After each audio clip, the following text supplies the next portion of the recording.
Hello, everyone. Welcome back to a new episode of It's a Progressive World. As always, I'm joined by my co-host Sam. And as we start to do now, Sam is just going to give a quick tease. So please like and subscribe. So today we're gonna briefly probably look into some news, just some short news in global politics, and as always, some short news probably regarding Iran and Middle East. There is also some fun news regarding Dilbert. I don't know if Camille is familiar, but no, Dilbert cartoon, no. Well, anyway, we're gonna talk about that. There was this fantastic video, and I'm using the word fantastic in a highly questionable manner. Video sent to me by Camille. We're gonna, I guess, discuss it somehow. Then briefly, we're gonna discuss the Ukraine debate, which Unheard had between the Peter Hitchens and Thomas Fuzzy and two other people who I don't know. So let's just say two other. One of them is Constantine something. He's very famous on YouTube, far more famous than I am. And then not so much briefly, to be honest, at this point, we're going to talk about a couple of these revolution videos. One is the anti-war politics left and right. Another one is what happened to accelerationism. And the best one probably, and the part I can't wait for is what does Islam have to teach us about environmentalism, which is just one of the best videos probably ever produced. And briefly talk about other videos, and that's about it for this week. Not a very busy week, I don't think. Okay. All right. Great stuff. And then before we get into that, we have the interview out with Christian Parenti, and the full interview is out right now. So I think maybe I'll play a little short segment right now, everything timestamped down below anyway. And we're going to be uploading the Trump segment separately and maybe some other clips. There's some great stuff in there.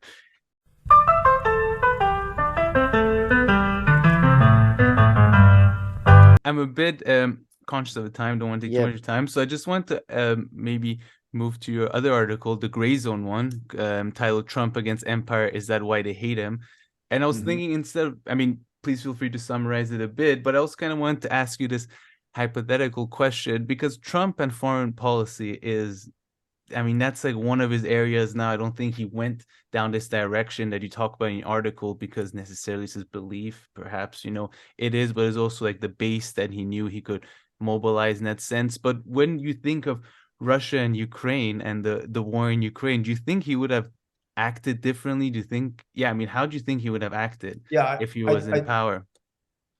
I do not think that we would be fighting this proxy war in Ukraine if Trump were president.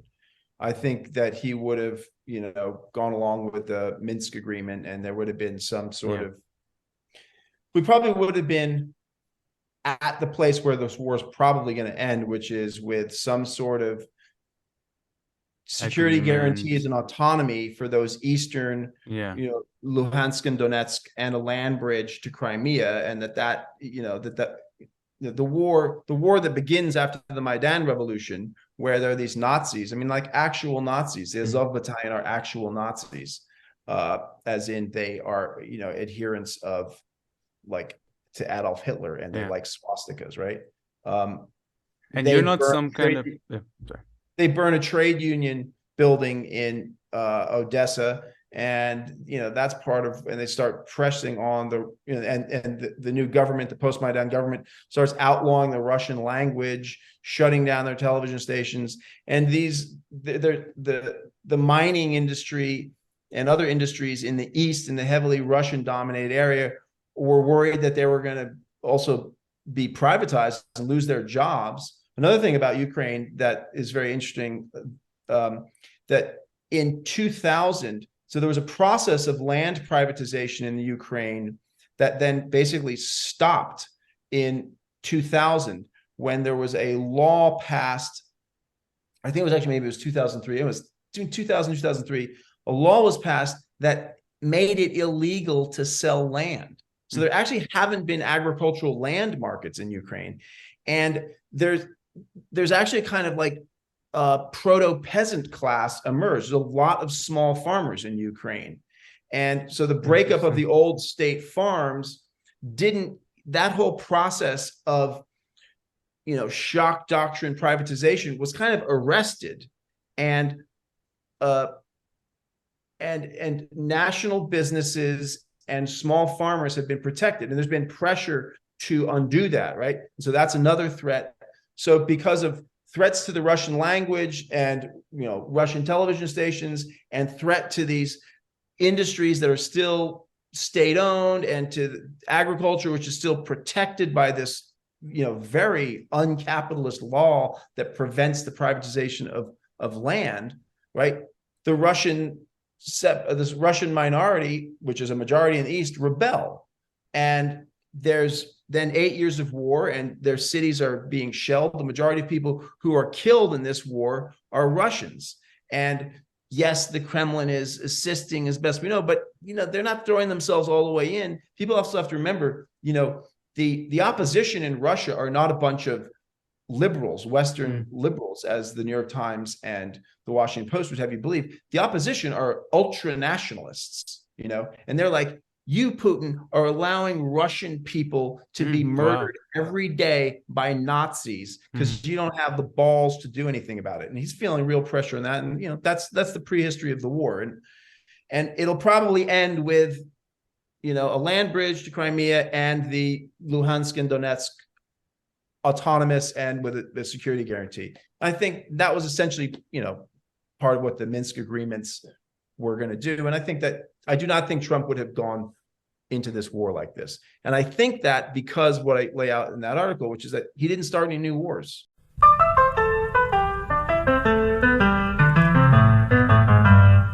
And we also have our It's Always Sunny channel. So last time I included a clip, but then forgot to. I just realized yesterday that, how are people going to find it? A clip is good, but if there's even one person who wants to go watch it, they also need a link.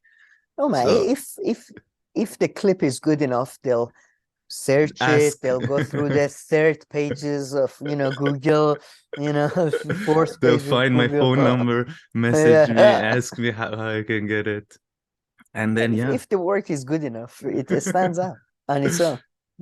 So we're gonna play those clips right now, and yeah.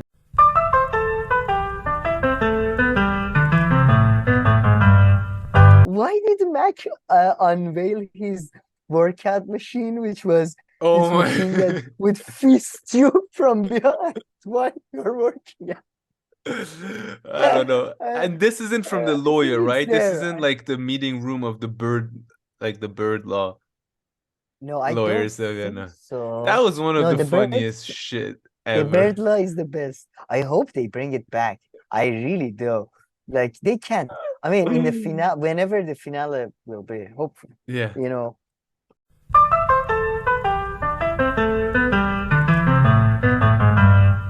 And I'm in a hotel right now in Paris. Came to Paris last minute with my sister and wife on Friday, and then heading back today later on. So, doing some on-the-ground historical and research and analysis. Activism? Have you joined the Yellow Jackets yet? Or is that... No, I haven't seen that. The only thing like that I've seen is that yesterday we were like waiting for like 9 o'clock for the Eiffel Tower to, I don't know, like for like a few minutes, like all these lights go on and they start like blinking. But then we're like sitting there and 9 o'clock comes by and nothing happens. So then we asked the waiter, why was it? And I think they didn't do it because the anniversary of the war in Ukraine or something like that. So that's the only political fucking Christ. Goddamn Ukraine, man. I cannot say how much I hate this goddamn new nation. Like, it's I mean, I know it's a historical, I mean, it's just new nations, man. You read historically, like Iran was the same. Like when you're really new, you just, it's like when you're a child, you just throw tantrums constantly. Everybody needs to pay you attention. Oh, it's happy birthday. Oh, your suffering is much more important. I mean, okay, I mean, I wouldn't quite put it like that. And plus, I mean, it's not just them asking. I guess, like, the French and all this, they like doing this too. So pretty sure true. Zelensky probably didn't have to put in a phone call. Exactly. Like the grandparents with a new baby. The baby doesn't want those toys. They buy them toys that I don't care if you turn off the lights. Anyway, yeah, you're right. You're right. The analogy didn't work there. And yeah, I think that's it. So, anything interesting did I see or see? No, just some very nice buildings. So, okay, let's get into this. You want to start off with the new segment before we get to Andrew Tate? I had to control myself so much not to interrupt you every 2 seconds while you were doing the tease. Getting better at it. Yes. I mean, I'm trying to do it as quickly as I can. I'm trying to drop as many keywords as I can within the next 5. So YouTube algorithm perhaps may help us. But no, I just thought in the beginning, let's do a very quick sort of just what's going on, which is, Russian-Ukraine war. Did you hear both Putin and what's his name, Biden gave us speeches. They were both very angry at each other. And it seems, as always, we are going to end up paying for the, fact that they are angry at each other. So that's nice. It was the anniversary of Ukraine, I guess. Oh shit, that's why all this programming about Ukraine was on YouTube. I just connected the thing. Yeah. All right. Did you hear about this Ohio thing, by the way? We didn't talk about it last week. That the train crash in US. I mean, I did, but I really didn't follow up, or I heard about it. Literally, it's toxic. It's a lot of toxic material. It's cancerous, blah blah blah. But the takeaway is from the story. Their main takeaway from the story is that never, ever, ever call your settlement, your town, your city Palestine. If you call it Palestine, the East Palestine. It's gonna get fucked. It's called like East Palestine, no? Or... East Palestine, yeah. But why? Do you know where that name comes from? Like, I don't know, but I think I told you this because US was founded by religious nut jobs. So, a lot of, find a lot of New Jerusalem, New Bethlehem, Bethlehem is Beitul Lahm in Arabic. Yeah. It's, all that. It's in New England is full of that. When you go to West, you get more Catholic names like Saint, blah, San Diego, Los Angeles. That. But yeah, man, the US is so big though. Yeah, that's true. I mean, apparently like religious nut jobs. That's why. But don't, whatever you do, man, don't, like, I swear to God, I'm sure there are people call their children like Palestine and immediately the child like died or something. It's just what is going on? But sorry, nothing. I was just gonna say, the US is so big that like any city that you can think of from the world, like they have that with that name. Maybe they don't have Tehran, but they have, I think, they might have. There is like a Tehran in Nevada or something. I think maybe. I swear to God, there might be. Yeah. I mean, yeah, they had. I mean, they could have come up with new names. They should have come up with new names, like Gubilibilibal. Like New York. New York is not a new name. It's just new in front. New England. Yeah. No, but I mean, besides that, in UK there was a bit of a thing. Boris Johnson, man, I think he's gonna make a comeback. Boris, please make a comeback. I know, right? He's been criticizing that piece of shit Rishi Sunak for being Rishi Sunak. It's not clear what is he criticizing for. I'm sure it's not really honest criticism. I'm sure Boris Johnson is as bad as Rishi Sunak, but I want him back. I want my show back. I want my favorite character back. This Rishi Sunak guy is not doing it for me. So man, this is getting ridiculous. Yeah, the Rishi Sunak thing. No, the whole like they suck the fun out of elections. They're having it too much, like you can't do something over and over again. Oh, yeah. Oh, shit. I've been meaning to talk about this. Actually, great. This came up. Have you heard about her case, Shamim Begum or whatever? No, I really haven't. she's an ISIS wife. Okay, okay, She was okay. one of these. She was one of these British Muslims who went to Syria and married ISIS and then had a child. But then they revoked her British citizenship, and now she's fighting for her British citizenship because UK is saying that like there is a court that was it a valid way of like Yeah. revoking her citizenship. What is fascinating, I mean, I don't care too much about the citizenship thing. It turned out during this whole court and before that, it turned out there was a Canadian, I believe Canadian intelligence services were involved in getting her to ISIS. I mean, I always found the whole thing so weird that you have so many second generation Muslims from Europe and America, mostly from Europe, finding their way to, you know, ISIS suddenly and all that. And it's just, you Yeah, look so at you mean it seems, they've been facilitated like to getting yeah, there. yeah. I think much Yeah. more so than we like to think. Mm. Like I know it's That's a good conspiratorial point though, sounding, but because it might be, yeah, because like, you know, especially with Syria, you would hear like in the beginning. I mean, once we had this talk, and you didn't have the same recollection of this memory, but that this view that or how I remember it. But when I remember Syria in the beginning, they always said, you know, it's so hard to get news from there. You know, it's unclear what is going on. Like, you know, like there are no like, you know, American networks there and all of these. So yeah, how people so easily found their way there. That's a kind of decent point, easy or not. I mean, I wouldn't find my way. I mean, I would get stuck in like Turkey if I was like trying to go. I'd be like, excuse me, sir, trying to get to Syria from here. Flight oh, sorry, attendant, what like, is what's that the dish you connecting are? flight? What is, no, sorry, what are you cooking over there? Can I just come and work in the kitchen? I'll work in. Forget about the Syrian. But yeah, that's a good point though. How does a 16, 17-year-old girl, Well, the assumption yeah, was that through their family. That yeah, was my assumption because, you know, usually they come from like, you know, they have a mosque, they have an imam that is somewhat extremist, blah, blah, blah. But it seems much more likely that the imam himself is a CIA agent or something. It's unbelievable. Like whenever you get a case study, it almost like the most cartoonish conspiratorial theories, like, you know. But I feel so bad for her in a way because she was just about adult age when she did that. But it was just about, and it's one of those, you know, you don't know how do you deal with I mean, people I like find the that. revoke of the citizenship thing like it shouldn't happen. If you think Oh, someone did that's a a lack of crime, responsibility. put Yes, them in jail. exactly. You punish them. I mean, why? What kind of thing I, is I, that? I mean, you know, there are worse stuff that even happen in, you know, in yeah, every man, this country. So is, that's a kind of weird.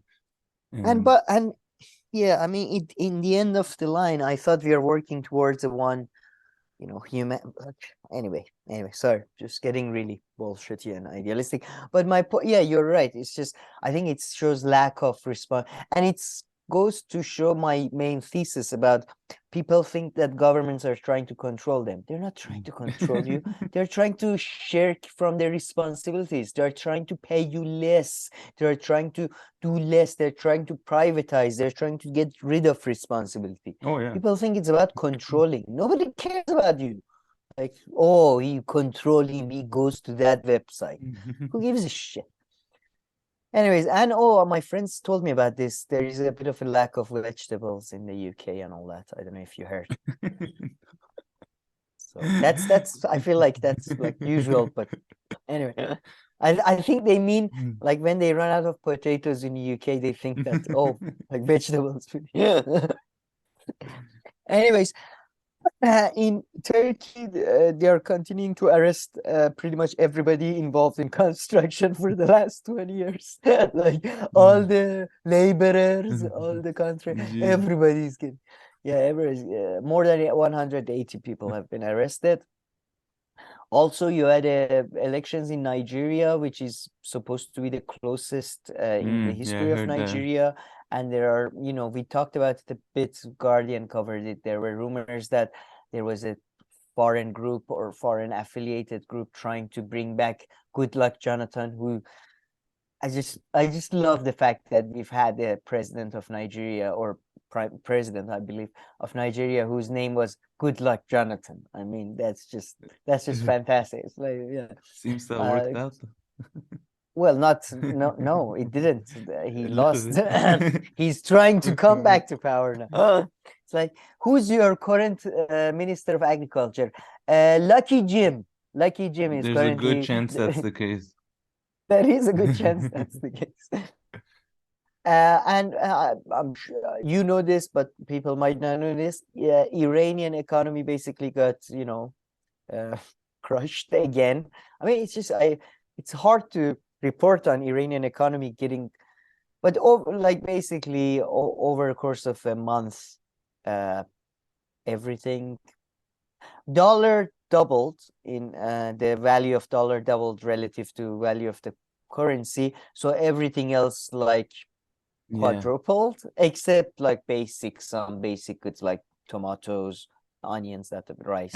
And what do you think is pushing this last round of this latest last month, again, inflation going higher and currency devaluing even more? Is it because maybe the negotiations are really now not going anywhere? Does that affect it, the nuclear negotiations? Or I don't think so. I think it's mostly to do with long-term economic policy, really. Look, man, they printed money because Iranian situation is a bit weird because they do have it shouldn't be as the value of Iranian real shouldn't be as low as it is if they had access to their money and reserves outside of Iran. But they don't, and they can't use those reserves and blah blah blah to make any deals. Therefore, they constantly have to print money to make up for it. And I think that, and there were reports that there were pressure in Iraq on a lot of ports where there is a lot of exchange of dollars. That may have played a role. I have no idea. The Iranian parliament has arrested, as they reported, that they had arrested a lot of, this is, what you call them, meaning not frauds, like opportunists. Let's call them opportunists. People who meddle in the markets. They meddle in the markets were doing fine. Then these meddlers, if it wasn't only for those kids, and they're and it just shows a lack of control. To be honest, I don't think. I mean, I hate the Islamic Republic. They can all go to hell for all I care. But I don't think this is, like a lot of people, this is what they want. They just want to steal the money and go to blah. I think at this point, it's just they don't know what to do. It's kind of like Carter in 1970s.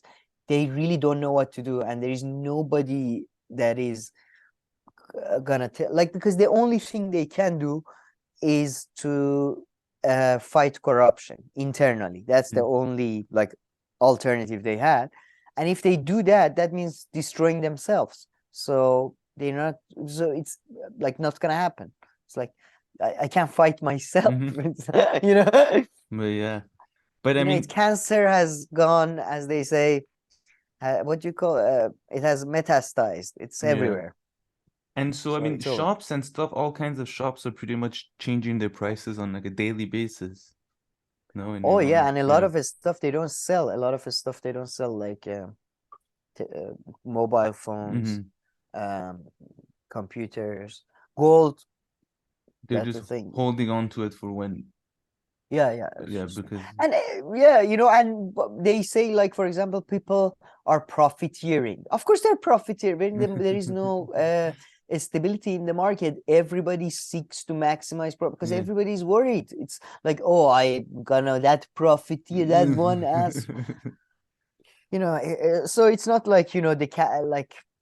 it's a complete breakdown at this point, complete economic breakdown. So, and this comes, by the way, on the back of them signing 20 new deals with China. So it just shows how much real economy has become separated from the imaginary role play economy that they are engaging in. That's a good point. But anyway, my 2 years of savings just vanished overnight. So that was nice. Yeah. Jesus Anyways, Christ. Hold on to those books behind you. Yeah, these books are getting expensive, man. That TV right now, Sam, I'll buy it off you for $2,000. Yeah, this TV is going to a museum. Yeah. Oh, God damn. But let's forget about this Dilbert Yeah, thing. what's this? Oh, let's forget. Okay, yeah, I've never watched or heard of. He's one of those shitty cartoons that are on newspapers that are Okay. funny, as in like, Garfield was okay, but whatever. Anyway, Oh, he's okay, yeah. racist. He's a Trump supporter. The guy himself? Yeah, the author. No, the Yeah, author, not the author. yeah. That. So yeah, it's good. It's really bad. I mean, has been dropped from numerous newspapers. What racist comment he made? Adams calls Black Americans a hate group and suggested white Americans get the hell away from Black people in response to a conservative organization's poll purporting to show that many African Americans do not agree with the statement, it's okay to be white. Jesus. Dude. What does that even mean? Organization. I love that I big love that okay. Sometimes when I ask people like a vague question, I always like put like a big okay like that. It's kind of it's okay to be white. It's not okay to be white. It's fucking fantastic. True. But anyway, so yeah, I guess he's famously a Trump supporter and a mad person. So it's just wanted to mention that to you. Nice. But let's go to this. Oh, why did you send me this? What was this about? I mean, I thought, one little update of what's going on with the Tate brothers, so I can maybe offer that after having listened. Crucial update that was. Yeah. 12 minutes. Thank you. And then this Patrick guy makes anything funny, man. You have to give it to him. He makes that is true. anything funny. Let me play. Shall I play a bit? Yeah, we play a bit. Let's play. Do you know where? Him very little though, because I can see his channel, like coming after you or copywriting you like crazy. Yeah. Oh, okay. A little, yeah, just a little bit, just for people to get this flavor of it. Yeah. The cases you've worked out, these are not small cases. These are heavyweight cases. Whether it's Michael Jackson, whether it's Jussie, and that was very controversial. Whether it's the other ones, Brown or Keisha. Fucking abusers has she fucking represented Michael Jackson? How did she didn't look that old?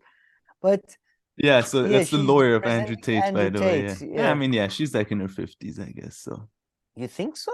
Wow, I thought she's in her 30s. No, 30s, get the hell out of here. She might be 48, but really, I mean, not that I don't think, I mean, she's okay, but it's just, I guess, no wrinkles or anything. So I assume I'm not very. She's doing that. It's not right to speculate about somebody's, but yeah, man, this guy is just it's so funny that he's so American, yet he's so Iranian that he's like more Iranian than most Iranians these days. The way it's like somebody from Bazaar just came to life. So this, so the cases you did, these are heavy. And then, so tell me, how does the thing work out? So do they push you around in terms of jurisdiction, or you push them around in terms of jurisdiction? Or, John, have some tea, and then tell me, and then when you go to the deal, do they make the offer, or you make the first, or what does it go? Your mother must be proud. Your mother must be very proud. Your mother. He's so good at bringing in his own narrative of, like building yourself a career and like through hard work and all this. Because one point he's like, it's like hard to understand, what's going on, even for someone like you who's like, been to one of the best universities and you've done very, very well for yourself and all this. So he always brings in that narrative of, pulling yourself from your bootstraps and all this. Yeah, sorry. Not him. I don't know him, but they're these type of guys that I knew them when I started working. Especially, I have to say, it was more in film industry that I saw them. That they Like they made 2 more movies than I did. Like 2 more movies. Like they were involved in 2 more productions, and they would come up and they would put their hands on your yeah, man, you're a good kid, you went to a good uni, and if you keep at it, you hard work, it pays off. People, it's simple. Keep at it, do the reps, regularly. Shut the fuck up. Yeah.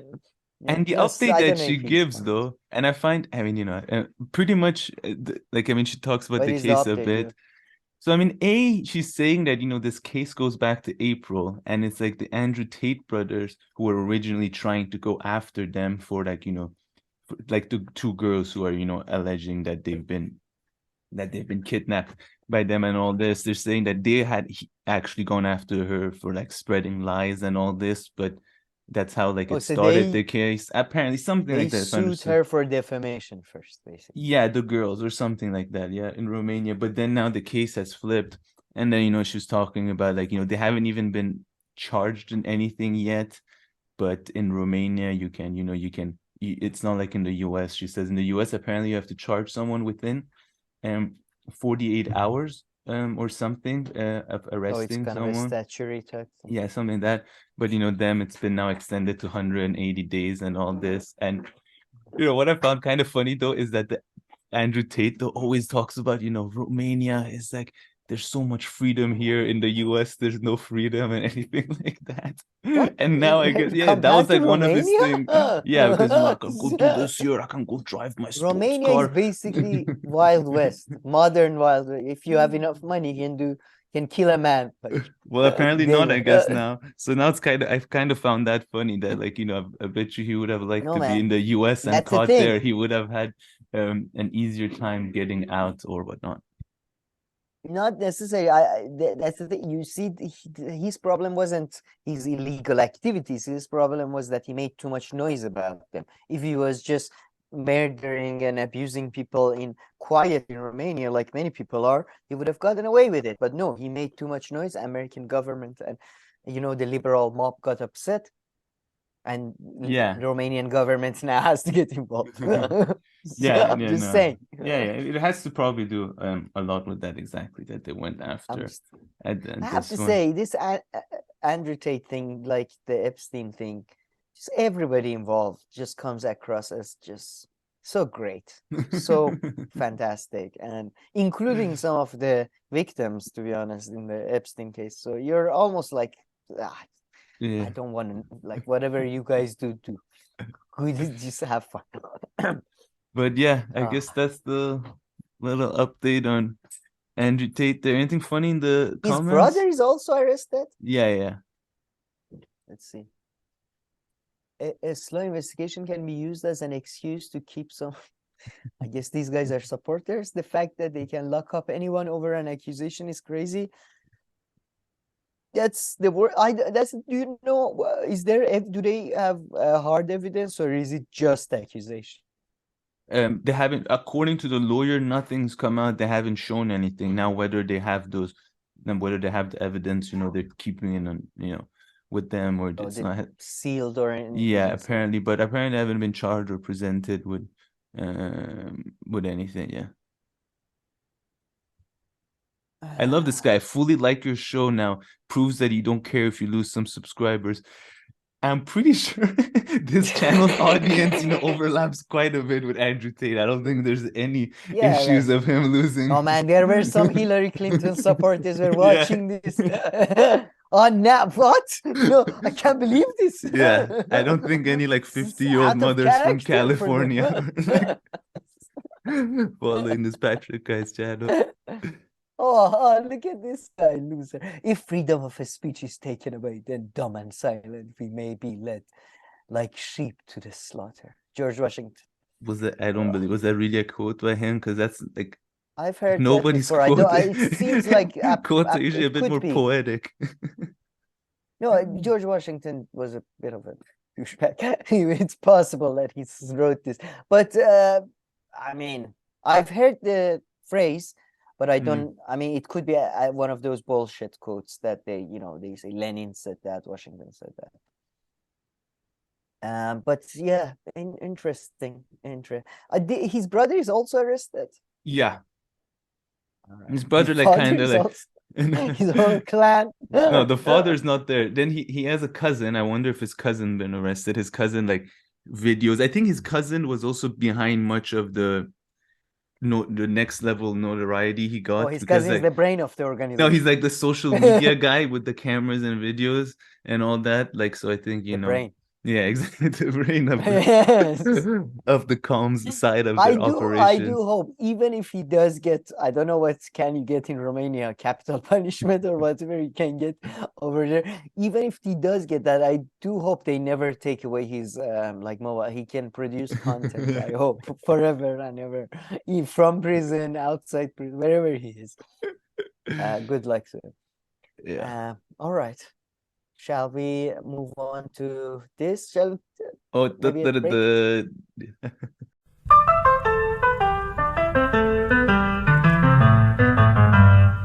Alrighty, so we're back from that lovely break. That was great. It was a good break. We went to the garden, played football. So Christopher Hitchens' brother, Peter Hitchens is here. This is an unheard debate that they had over the war in Ukraine, as it says in the headline. And I guess it was moderated by the unheard guy right in the middle. I forgot his name. What was his name again? Freddie Zaire. Freddie.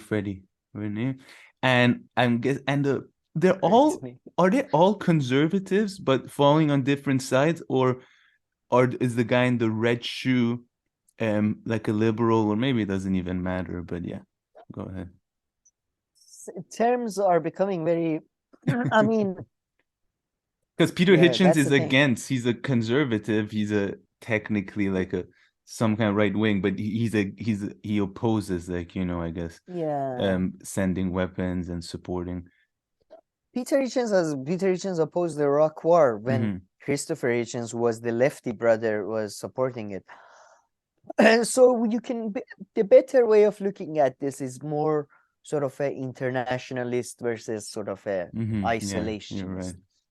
And even that's not very accurate, because like Peter Hitchens people are saying that America basically should push Ukraine towards a settlement, while the other side is saying they should support Ukraine so Ukraine gets the upper hand for a settlement.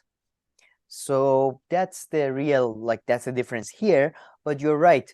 I would say probably, yeah, what you're saying, what you're seeing is liberals versus conservatives, really, though. There is no lefty person here. It's, liberals. And that kind of ties well with the This is Revolution video about anti-war politics left and right, because as they point out, the anti-war alliance has always been red and brown, as they say, as in a lot of isolationist fascists have always tended towards that too.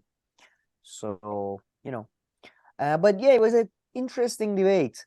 And I think it highlighted the pointlessness of doing such debates, because they don't agree on what happened. Like, they don't have the same interpretation of what happened in Ukraine in 2014. And frankly, I feel like that's the thing that gets tiresome about this liberal, Marxist, conservative, all of these people. Everybody keeps talking about people and the demo. It's just, Peter Hitchens at some point does say there are different peoples in Ukraine. So that's the point, isn't it? That everybody's perspective on the matter is different. So there is no reconciliation, I feel. And while I don't know about you, I much more agree with Peter Hitchens and Thomas Fuzzy on the facts and on what should be done. At the same time, I don't think it's likely to happen. And I don't think, like, it seems Peter Hitchens attributes the end of Vietnam War to the protest movement in America, which is just ridiculous. It's just beyond ridiculous. Yeah, so you would say, the war ended not at all because of any kind of pressure from people not wanting, anti-war protests and all this, the Vietnam War? No, zero. It had to do with, like, America, not having anywhere else to go anymore, like, at that point, like, having maxed out. it's time of the war.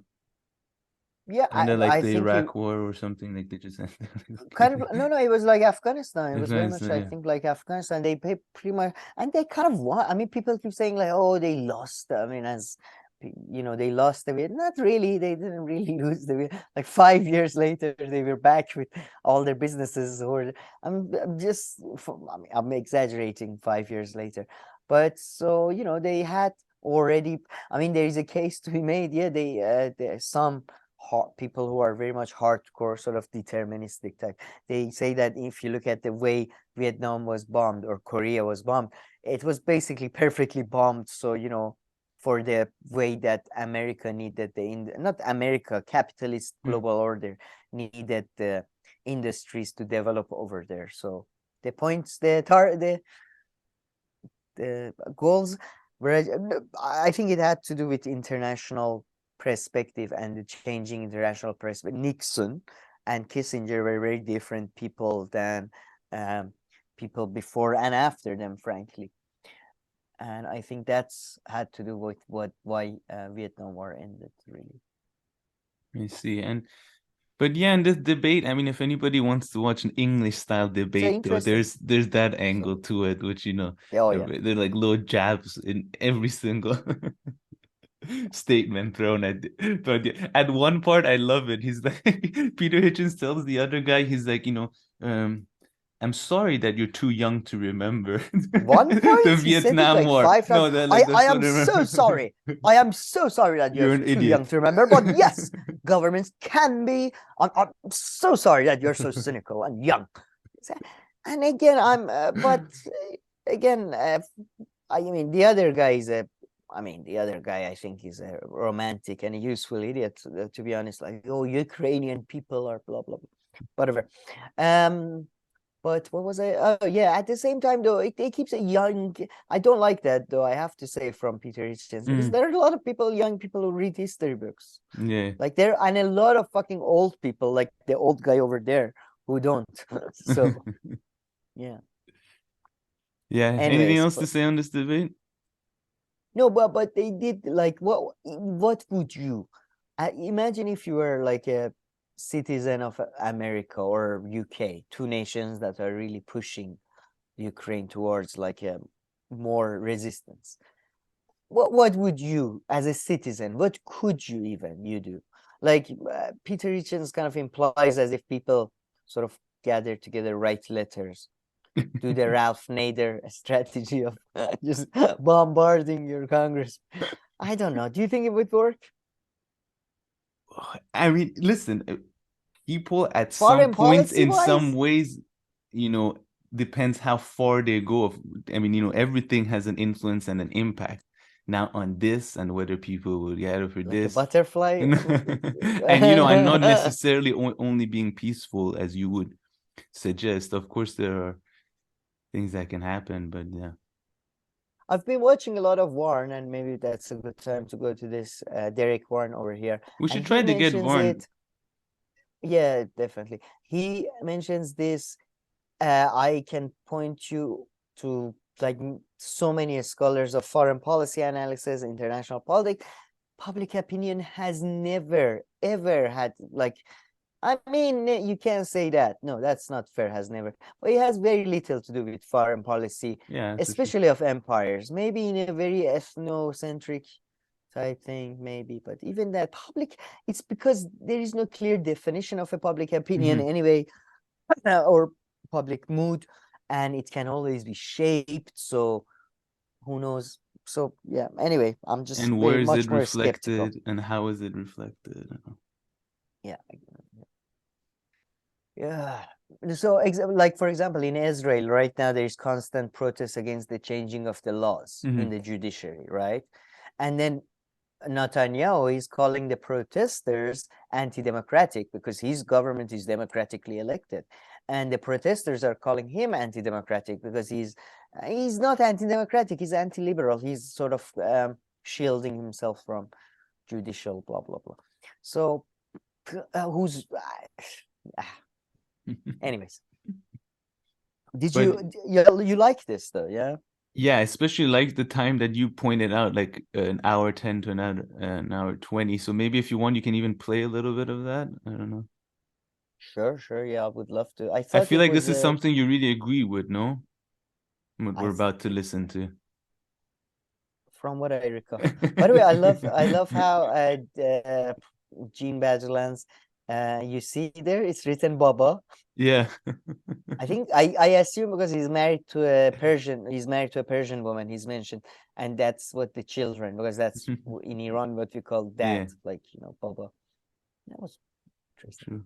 I assume that's because of that. His daughter or son, I assume, created the account. Yeah, perfect. That's perfect. Yeah, audio right there. Like, what kind of theories are we dealing with anti-imperialist stuff? A lot of people just throw out a whole bunch of gobbledygook that they've slammed together, like misunderstanding Lenin's revolutionary defeatism argument, and slamming that in with third world, the developing nations, or what was then called third world patriotism argument, or then also tying that maybe into the non-aligned movement. And people move often in leftist circles because they're undereducated about their own history and don't really know that there are profound differences in debates around this post-Lenin.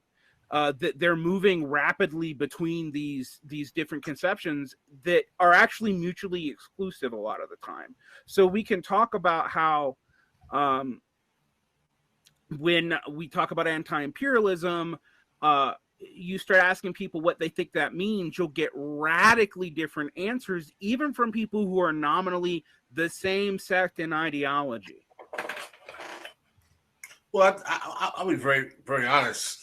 One of the reasons I think that happens, particularly in the American left, is because everyone is sucking the tit of empire in America, and there's no skin in the game. You know, that's why I watch a lot of foreign policy, and I speak about foreign policy in terms of one specific place generally, and that is Haiti.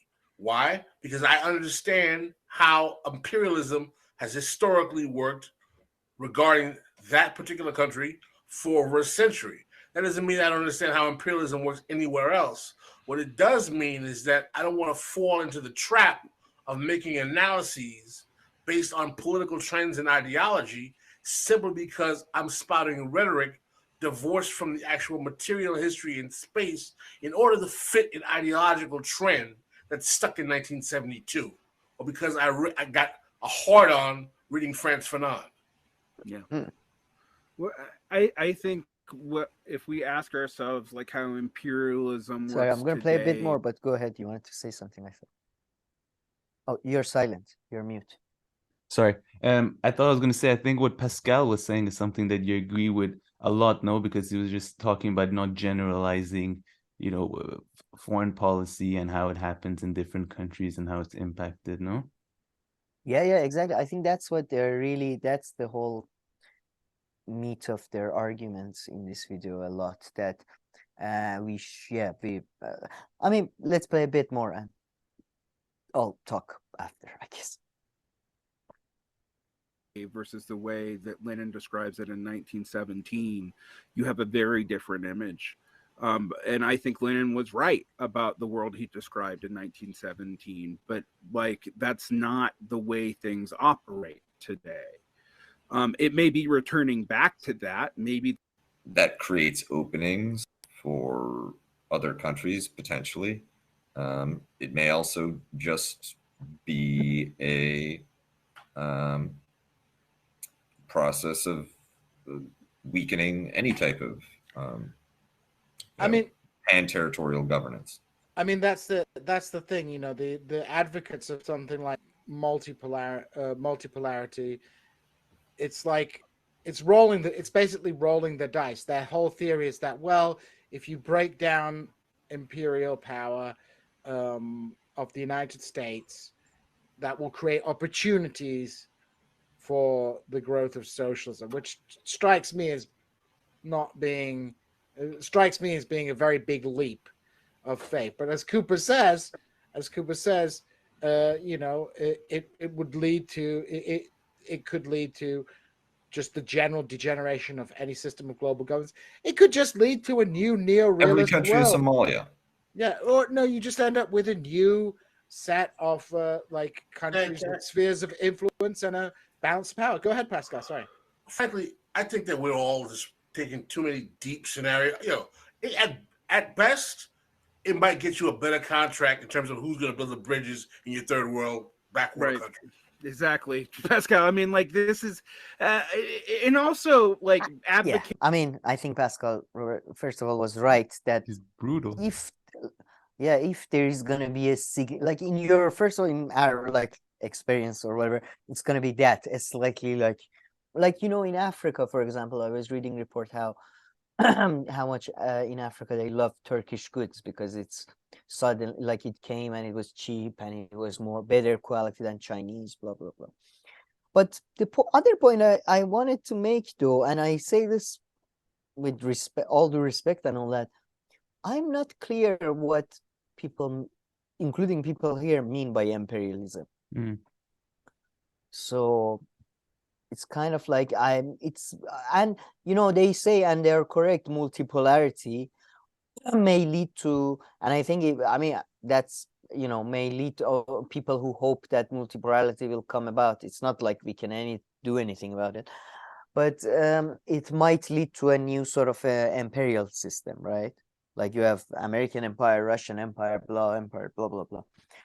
But then again, like it does feel like the left, I don't know, it just feels like they say those are far-fetched as opposed to what a sort of a conscious global working class.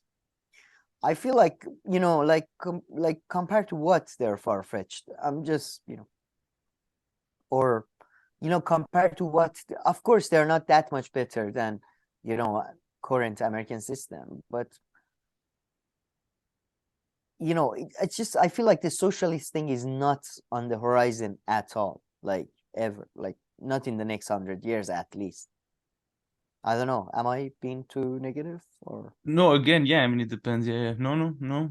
I mean, socialism globally or what? So yeah, I mean, I'm just saying, I personally think just in terms of if it's multipolar, I would imagine American government kind of has to be a bit more restrained. So does the Russian government, kind of like when there was Cold War. And I think when there was Cold War, I think it was preferable to our states now. Yeah, because yeah, there'll be like, yeah, I guess some pushback, and you know, you have to maybe be nicer. I mean, I think they're going to make that point with China and Africa. They're like, you know, China is not doing any of this. I think right after this, they pretty much go into that. Yeah, you know, yeah, China, they talk about, yeah.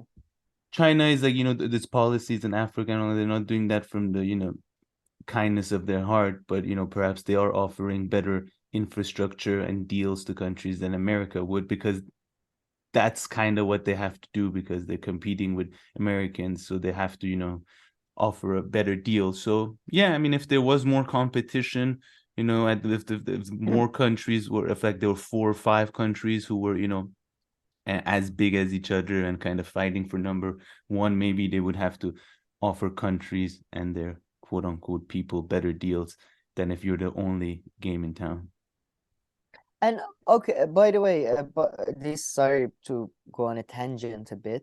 Just this kind of goes back to the idea. I don't understand what they mean by imperialism. Is Marshall Plan, for example, imperialism? What Chinese, similar to what Chinese are doing, is that imperialism or not?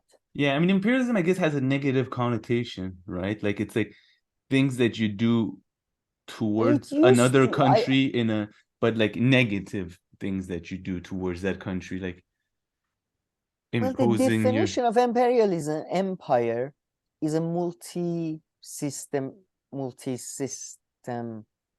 sort of, you know, it's a country that has multiple system of governance, ethnicities, religious ideas in it, unlike the nation state, which is supposed to be mostly a single nationhood.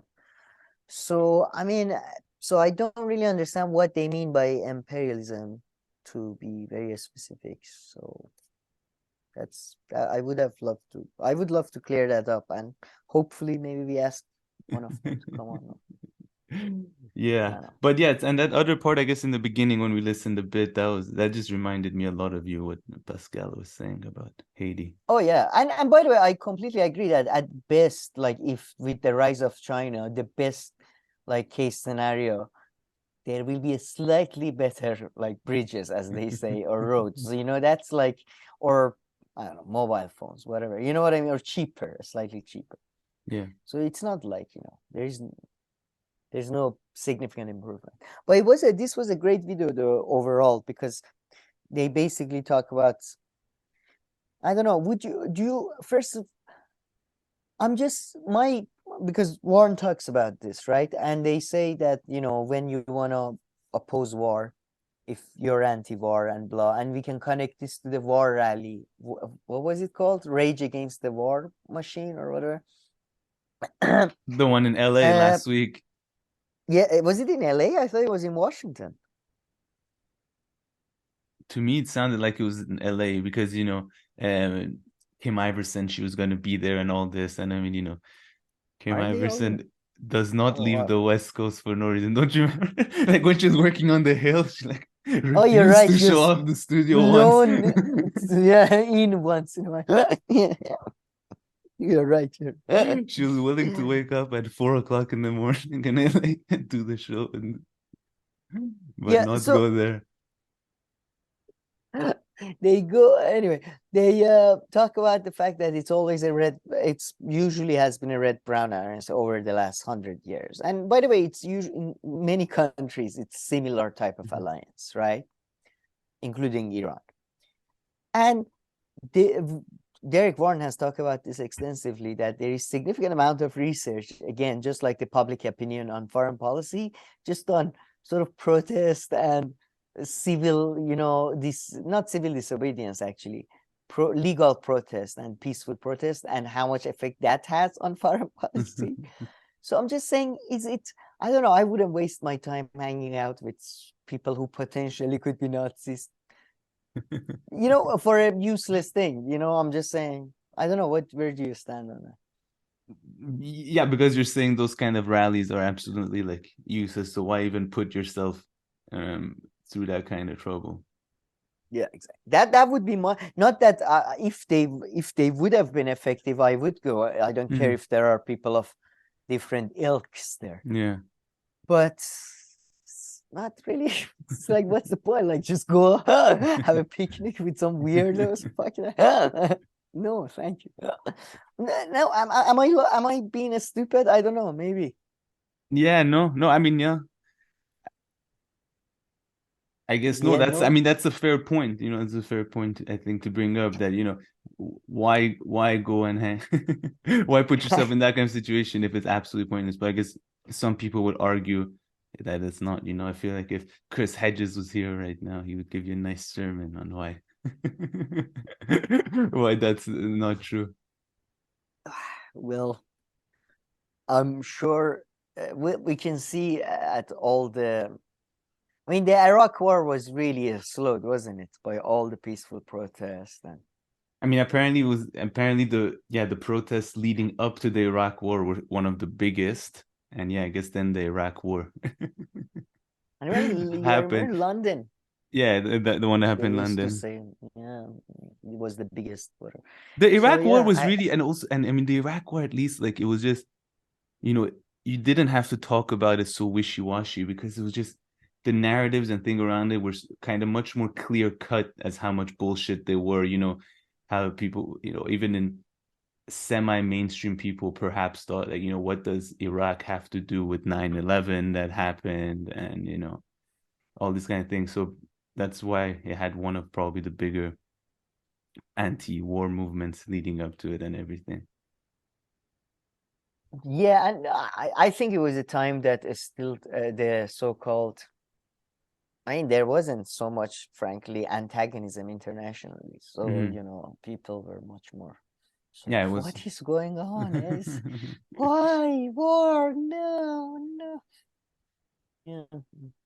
I mean, really, I'm talking in culturally, Yeah. not necessarily materially, but just in the way that media and stuff was going. But this was a fantastic 2 hour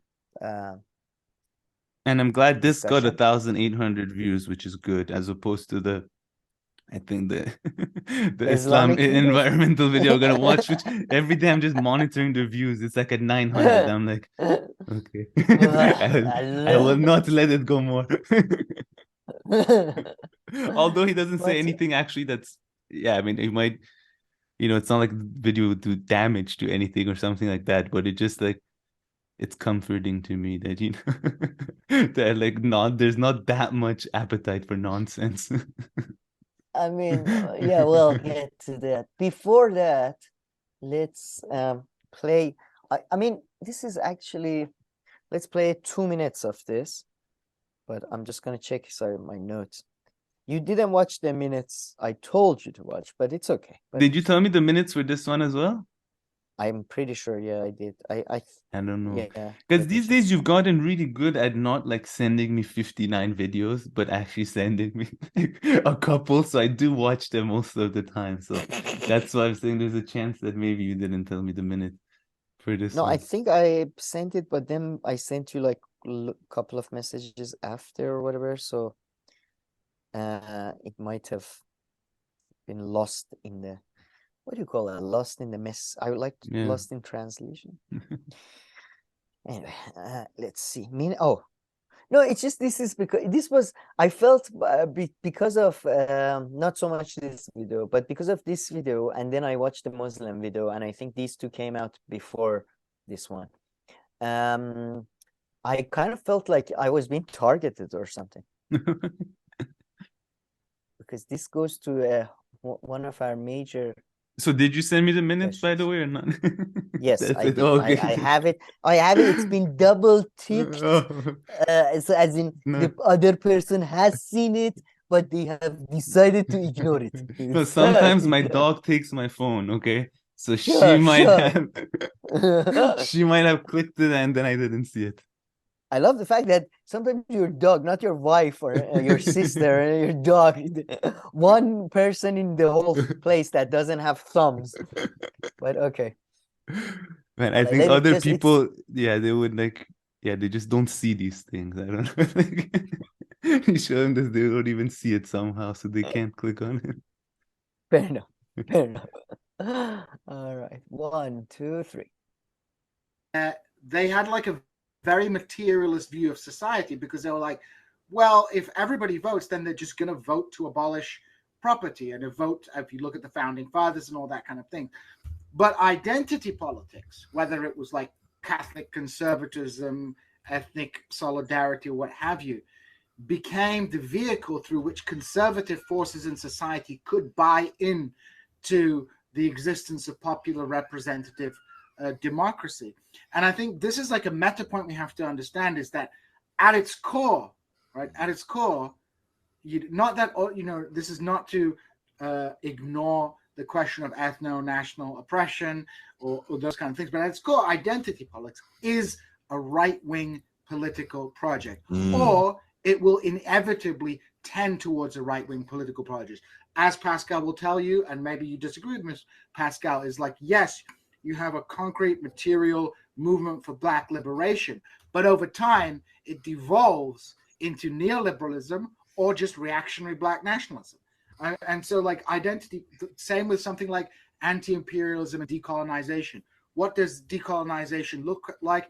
In the early phases, it's an emancipatory class-based project, but it degenerates into like the Taliban and the Iranian Revolution, which are right-wing forces. I would not say that decolonization in and of itself has to actually be rendered to that position. I think that decolonization fails because decolonization cannot exist in a vacuum, and it requires external support. And when external support disappears, it will fail. I think that what I do agree with you though is that the romanticism of decolonization being some kind of pure ever present, the revolution will exist forever, is nonsensical when you're dealing with the nation state and you realize that at some point there will be hierarchy that will be developing. whether it's a bourgeoisie or not, some hierarchy will start to develop. And how you preclude that hierarchy from creating a class that is absconding resources and capital more so than the masses of the proletariat has yet to be seen. So I don't disagree with your analysis that Sorry, this was not the bit that I was looking for, but that is the bit that I've written. But this was a very good segment, although, yeah. So was his point that he was making, the gentleman on the top left, that any kind of like, you know, protest or good movements that start from a good place kind of degenerate into identity politics and bullshit? Is that what he was saying? Identity-based movement, even if they start with a sort of a class, sort of like, I mean, this is what is the book that I always mention, the Indian Ideal. That's basically what Perry Anderson in his book argues, that what happens to Israel, Turkey, and India, that sort of, because even if they claim to be, I mean, Perry Anderson goes much further, and I would say, and goes basically says they were basically in secret nationalistic projects from the beginning. But what they say is that even if they start as a sort of anti-imperialist, whatever that means, an sort of class-based sort of a struggle, they degenerate because the main glue that is keeping them together is the identity thing. It's not the class thing, or it's not the struggle, whatever, right? So it degenerates into, and they mention the Taliban and Islamic Republic, which they're 100% right about. Yeah, I feel like that's what I feel like that's kind of also what I said, no? Kind of. So what did I say? I said no. You say movement degenerates into identity politics, and people can go and check. Okay. Yeah. I mean, I did say that, but I think I kind of meant the same thing. So he's saying, but he's saying in the beginning that kind of identity politics is not bad, politics, right? No, he's but saying, I mean, is that identity politics? Like, I guess is like, let's say India using a movement to, like, you know, kick out the British. Well, would you consider that identity politics in the sense, because it's people more, it's people who are if the movement is if the movement is centered around Hindu nationalistic ideas, if, for example, in Iran, the revolution, I mean, at the very end was, you know, had religious sort of, you know, what's it called, tones and you know, things. So it's, I mean, Iranian revolution, again, one of the, I think this is probably works better with imperialist struggles. But I think, when, you know, look at America was it was an anti-imperial revolution, and then it itself becomes an empire. And because the core thing is the core thing is about being Iranian or American or Japanese. It's not about human freedom, like, you know. So it naturally degenerates into that over time. It seems to be the historical trend. Yeah. So if you start from an identity politics position, not if any, like, not all movements, not, you know what I mean? Yeah. Okay. Yeah. I see that. I understand now. But yeah. But the part that I kind of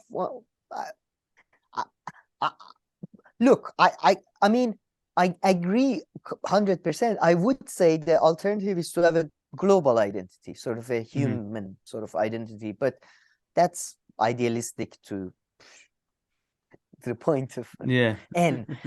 So, what was I gonna say? Oh, but the part that they talk about, and I forget where it was. Maybe it was 143. Let me just check this, because you would have loved it. You would have been so happy that I found this for you. Let me see. Fetish. It becomes like this, the beautiful souls, right?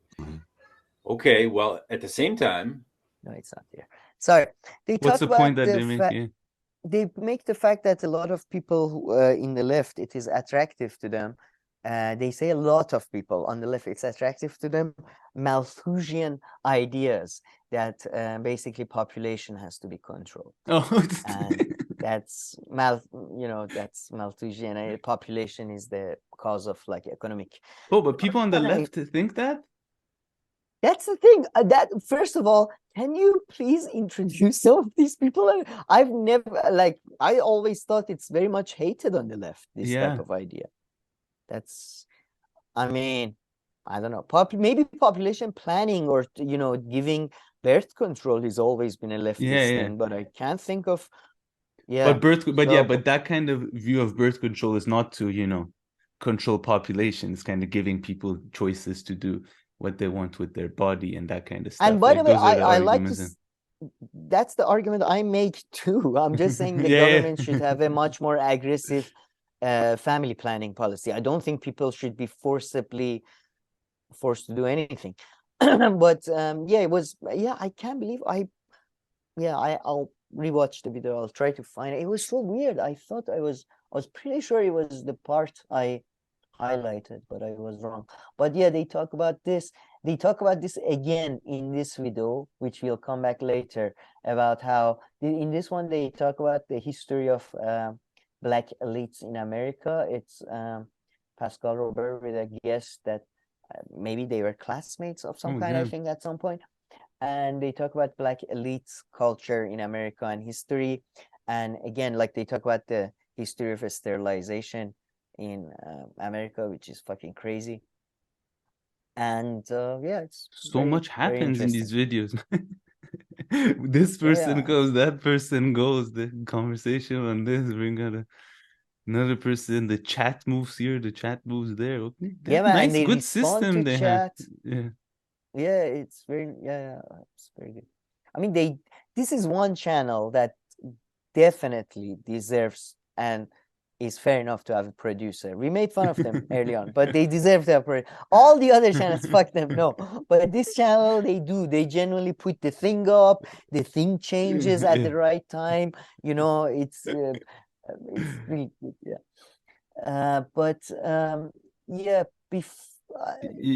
we'll take a second break before we go to the environment stuff.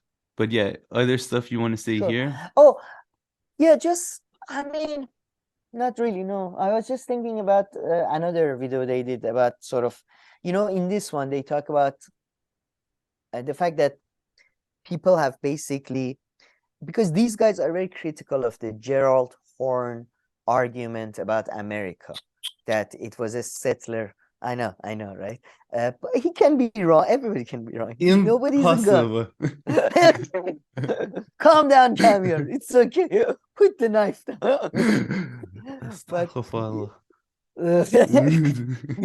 We are going to talk about Islam. So this is Allahu Akbar. I know they doubt the Prophet, but they are critical of the settler colonial arguments. And they say that, and we talked about this before, and we agree with them on this, that some people, not Gerald Horne, but some people kind of reverse American exceptionalism into America is the mother of all evil. Suddenly, instead of America being the manifest destiny, country of dreams, all that, instead, no, it's the mother of all evil, blah, blah, blah, blah.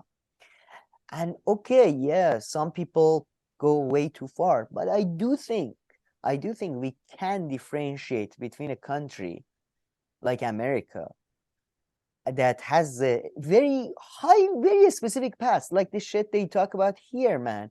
Like, for example, I was recently reading about eugenics in Iran. A lot of Iranian elites were influenced by the same thinkers that they talk about here, but they didn't do the crazy shit that happened in America, right? Like, I do think we can differentiate between every nation, basically. We can differentiate between every country, not even nation, every country, and how their past may make them more inclined towards certain things, right? Not that they're exceptional, it's just that they're different. And not, so I do think we should take these things into account when we talk about whose imperialism, what kind of imperialism, So that, like, I think they go too far in saying that. I do think there is some things that are different about America. For example, I do think Europe is a slightly more racist than Iranian sort of, like, government, blah, blah, blah, European sort of governments. But Iran is more sort of sexist, society-wide. So I think there is these differences can be made, and that I think there's a reasonable argument can be made that America is more racist than, frankly, a lot of places. Yeah. So they were making the opposite argument before that? They basically say that people, I mean, and I agree with them, some people take it too far and say America is the cause of all evil. America is exceptionally more racist than everywhere else.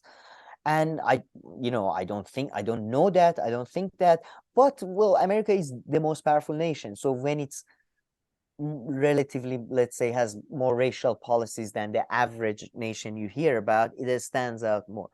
So they're saying that, Gerard Horn stuff, they emphasize too much the narrative that America was founded by, like, white people against black people, sort of, as why they don't focus enough on the class, they focus too much on the racial thing. The criticism we always make too. But I mean, it's just, to be honest, you have to get to a specific. So, I agree with them that that's the thing, though. Like, I feel like a lot of things that in academia sound reasonable, when they make their way to mainstream media or media in general, they become unreasonable. So that's another aspect, I think. Because they generalize too much? Yes, I guess, yes. Maybe we are doing that too, perhaps. I apologize. Yeah, we often do most of the things that we criticize. They're just doing what? We admit to it. Don't do what I do. just listen to what I say. It's a new idiom I came up with. Don't do what I do. Just listen to what I do. But damn, man, Pascal was busy with podcasts this week. And Pascal is like, how does he have time to read? We do one show a week, okay? One show a week. And I know, and I mean, his are long, I mean, his are long stuff. Other people, they do a lot, but, they have like short clips or something like that. But no, he's sitting there for 3 hours. And it's not like, he's just, like a host sort of asking, prepared question type thing. He contribute. Yeah, so about this. Yeah, except in the next video. In the next video, he's very quiet. I mean, he literally makes two until the very end. Okay, so you have to show me the very end too. I mean, he doesn't talk much until the end, but it's interesting. But let's take a break. Another break, we go to the yard. No, this time I want to play football.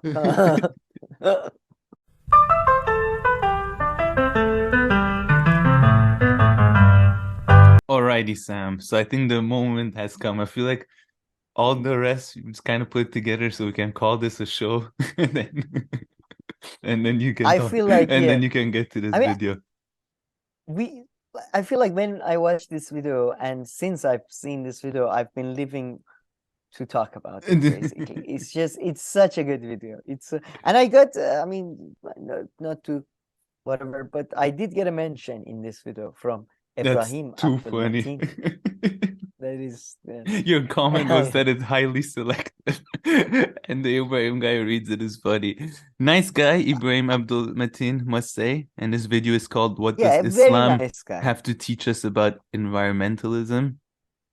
And Pascal, like I mentioned, surprise. I mean, he's quiet and doesn't do any kind of pushback or anything. I think he agrees. What can you say?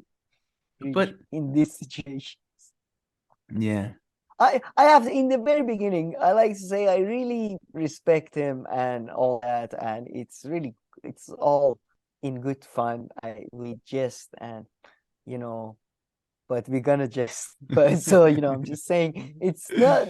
Don't mean any offense, but I don't know. It was so. And show the comments after to under the channel. I keep on checking for the comments. Now there are 5 comments, and there's like one who agrees with me, and I think that comment is the best ever. Oh, of course you do. But let's play the first 3-4 minutes because it's quite a hoot, as they say, and then I'll come in. And the guy's arguing what? I mean, as the headline says, he kind of argues that the headline was, what it's a does Islam have question. to teach us about environmentalism? That's very briefly touched on, and in a very, very vague sense. We get to that, how environmentalism comes to this. But it was, we look at this video as an introduction to Islam, to a version of Islam. Some would argue Mickey Mouse version of Islam. But could someone argue that this is what, if you read the Quran, this is what it says? I really should read it once. I'm just curious, like, what is said, or like parts. I'll get to Quran, but this is a very difficult reading of Quran, I have to say. It's stories of Prophet Muhammad. I don't know where he got that one. The one about vegetarianism. I mean, Yeah. that's not from the Quran. I don't know where how that one kills me. But okay, let's play let's play parts of the Let's video play some before of we this. We are commentate, teasing. as people often tell us. I feel like this was Quran written by Roald Dahl. Like, this is how you get to this. Alhamdulillah. I would like you to explain to the audience, if you can, what you mean by the Islamic concept, the world is a masjid, and define a masjid for us. For the uninitiated, masjid is the Arabic pronunciation or Persian pronunciation of the word mosque. Yeah. Mosque is the corruption. Very of simple. That word into English. Even we who can't explain anything are able to explain this one thing. At To least do I this. should say myself. Yeah, I typically can't Even explain Kamyan. anything, but I could have explained that in 2 words. Masjid is mosque. But Masjid is mosque. But wait, there are better ways to put it. Let's see. Well,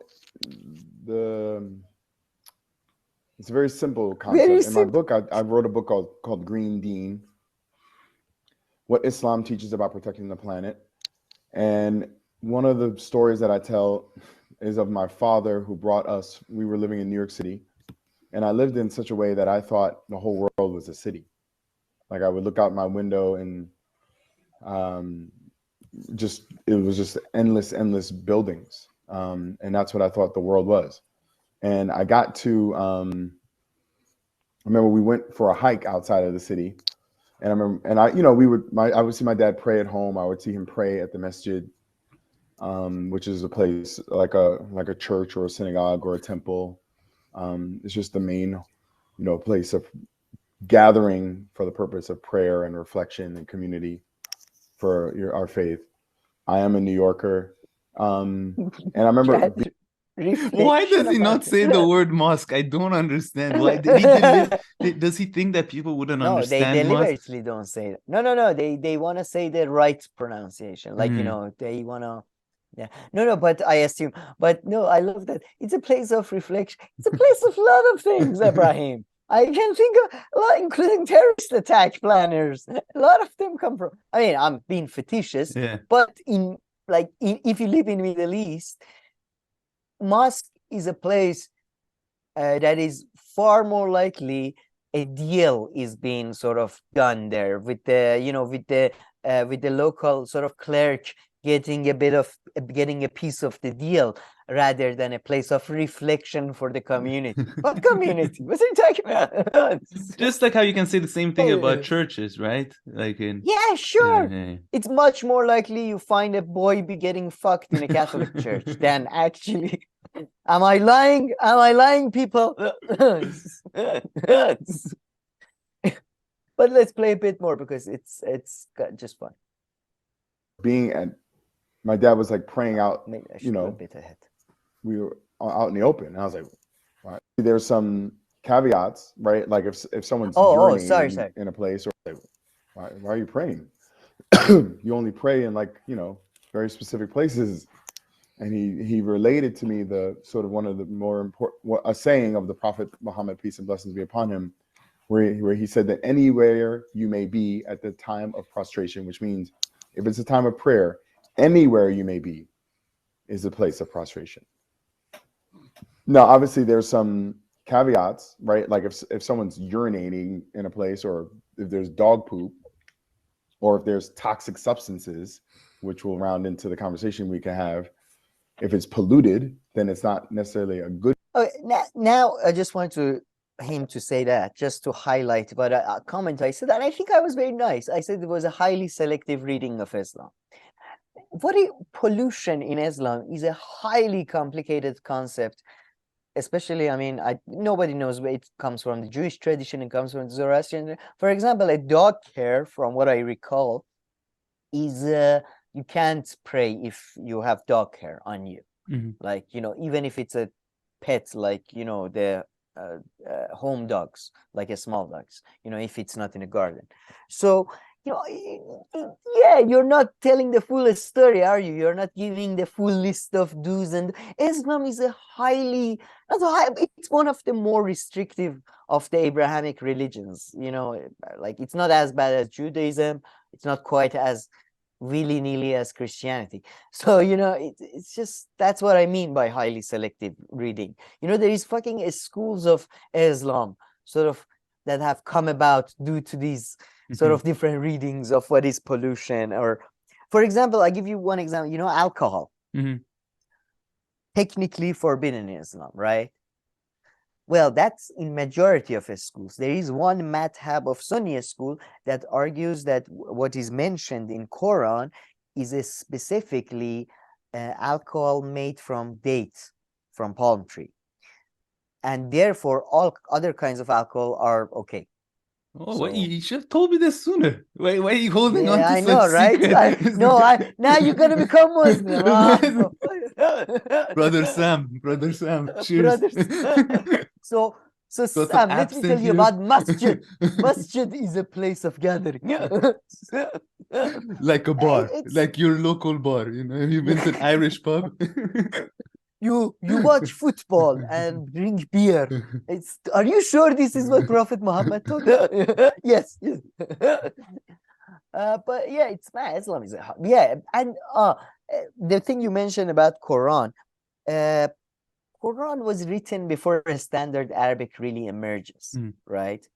And so really, it's like a highly poetic book. Highly poetic while extremely legalistic. 1/3 of it is very legal. I mean, he talks about Quran. I don't get it, man. Quran is not that good of a book. Like, really, it's seriously like Marvel movies are better written. They have better characters. It's like really a streamlined version of just Judaism. So all the fun is there. Like, yeah, Moses comes and wins. Like they don't get into the details of, like, you know. So it's really, I mean, I want to get into some other bits, but do you want to comment? No, and I mean, the other argument that he kind of makes, I just remember the kind of overall thesis argument that he makes, which is that the bad stuff that you see from Islam he names specifically like UAE, Saudi Arabia and all this, you know, so people don't come around and say, what about UAE and Saudi Arabia? He says that they've been corrupted by the West and they've capitalism. Abandoned Islam. Yeah, they've abandoned Islam. So, Sami, I think you blaming a bit right? too much. No, I As think two people from Middle East, 100% true. Everything wrong with Middle East is due to white people. Yeah, I thought well, that was European white people. I thought that was a great take. Yeah, pretty much. Yeah. And that's why I'm saying that's why Pascal didn't interject. Like, if you take his comments from the other videos and stuff, he wouldn't necessarily agree with these. I feel like he's I think he was just letting it go because he wants to promote this sweet version of Islam, this Mickey Mouse. Although one comment he brings up, he's like, what would you say to my friends in Miami who say that communism and socialism is haram? My Muslim friends. Communism haram. Yeah, well, it is haram. I'm sorry, Pascal, but it is. I'm sorry, but Marx was nuts. Anyway, they do talk about I want to highlight two other points though. They do talk about the economy. That was really disappointing, I have to say. Where, let me play some bits. Maybe we'll get good to place that. for you to I'm gonna fast forward Yeah. through, so you feel free to talk a bit here, make jokes. I'm just gonna find the play, so I'm gonna play. Highly selective yourself. But to read, I want to find the I think, because Pascal says something about the Well- economics of Islam, which I wanted to comment, and then he talks about the veganism version of Islam thing. And also his Make a lot of thing money. about how Islam is the only know, like religion that's against making profits of people's back, like like interest. And I mean, What? don't you hear interest? He says like Islam is kind of the only religion that's against interest, and you're not allowed to make interest. But didn't like Christianity and usury and all Judaism. this, like, I mean, Yes. I'm Nonsense. really don't know much about these things, but even I had heard that, no, like Shakespeare's books and all that, they get Merchant into of that. Venice. Yeah. No, man, this is like beyond real. I mean, again, look, man, when you have magical thinking and think that Quran was divinely told to Muhammad in a cave, and he told people to, you know what I'm saying? If you believe that a story, then you come to those conclusions that he came to. If you believe, as most people do, that Quran was basically like a Arabic version of Bible, then the different conclusions come to mind. That yes, it like, if anything, you should credit the Jews with the sort of anti-interest thing, because they didn't do it to themselves. But sorry, I'm just gonna, because this is where Pascal talks. Brother, pretty dope. Sheikh Ibrahim, I gotta tell you right now, I'm really, really glad to have you on this show, because I'm gonna tell you why. I, as someone who has many friends in the Muslim community in South Florida, I get so much grief from Muslims for doing this show. It's like, astaghfirullah, brother Pascal is a communist.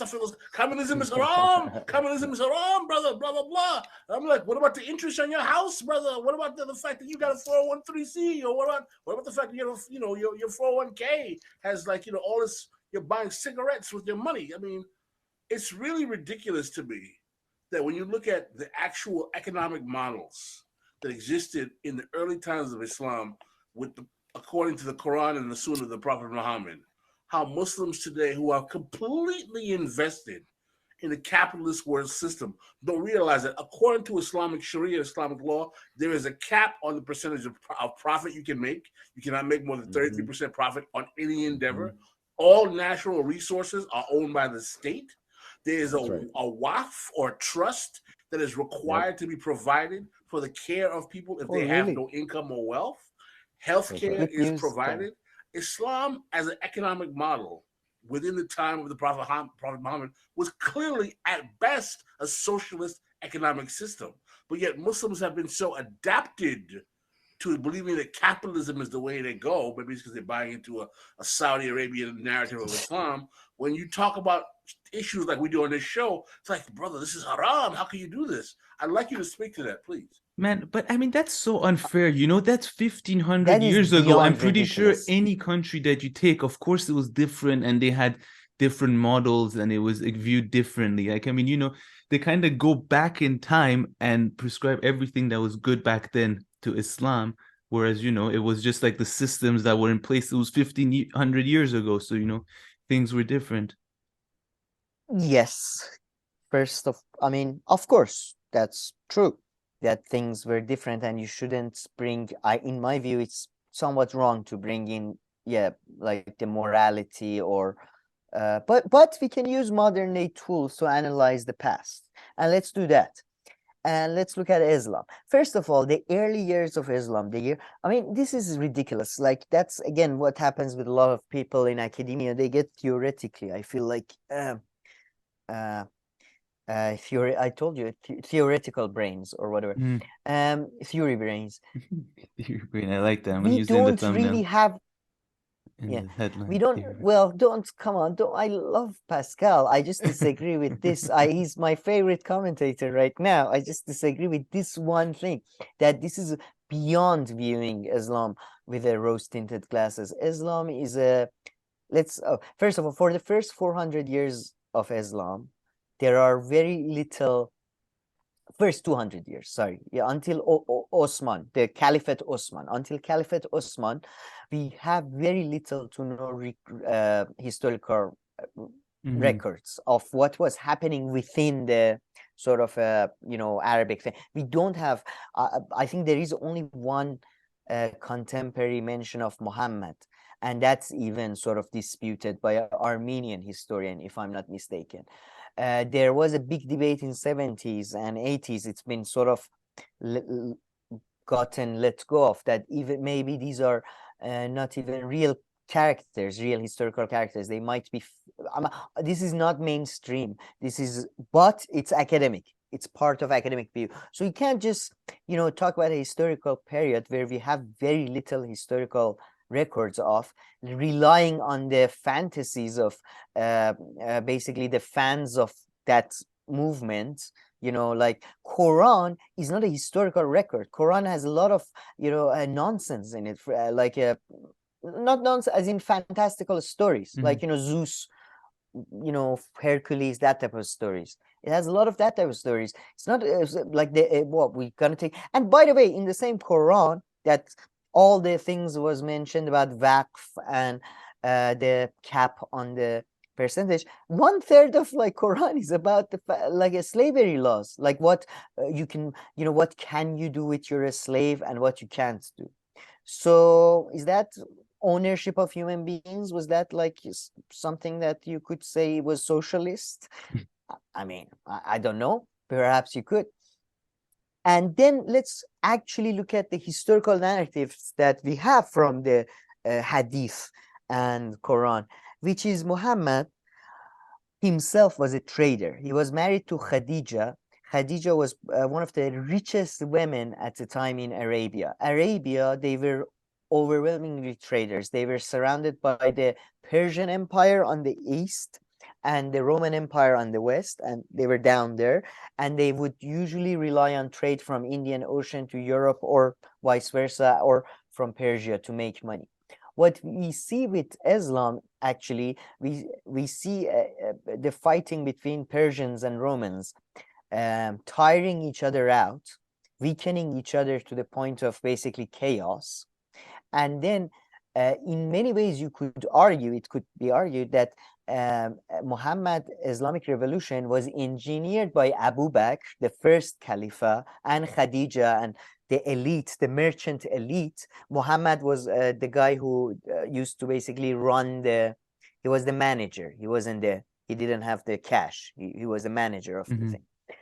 So it could have been viewed, you could view it as a bourgeoisie revolution to reestablish safety and order, basically, on the trade routes and all that. And, by the way, Eastern Iran, very much supportive of the, movement. So I think, again, not that I'm saying that, it was a bourgeoisie revolution, or it was a capitalist thing, or, it was, or I had a professor in Sussex University who would argue that Abrahamic religions born out of the desert are the most anti-environmentalist, and he would marshal a lot of evidence. And frankly, I have more sympathies to that interpretation of Islam than this, whatever this is, like this kids like kindergarten version. So, again, Islam is not one thing or the other. Islam is a bunch of traditions. Islam is Quran that you can read and interpret individually for yourself in a whatever manner you want. What the fuck are you talking about? You know what I mean? Like, it's just saying Islam is this. I mean, it's very disappointing to view Islam or Christianity. And a lot of people view Christianity with the same rose-tinted glasses, or liberalism with the same tinted. I don't know. What did you? No. I mean, too harsh? Or? No, not at all. I would say no.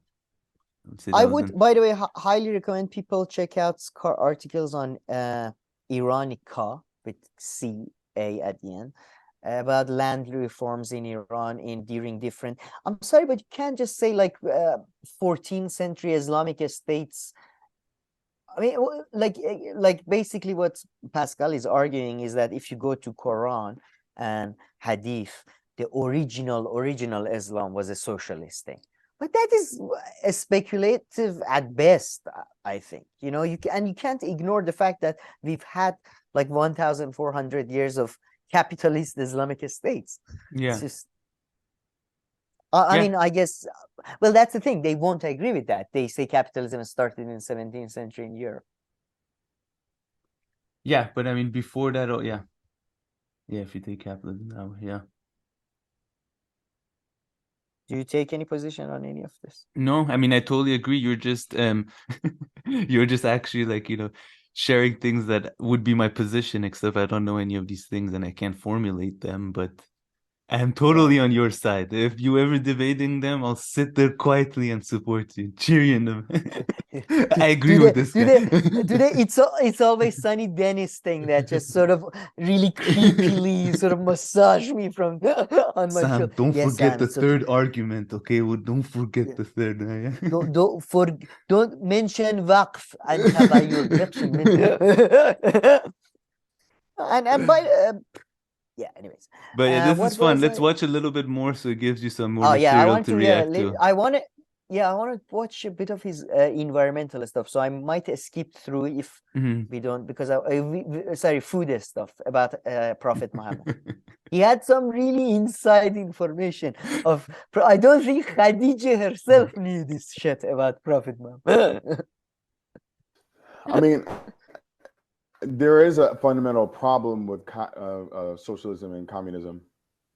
And I think this is my critique of all of these systems. I think that capitalism and socialism reduce human beings to units of production. Infidel.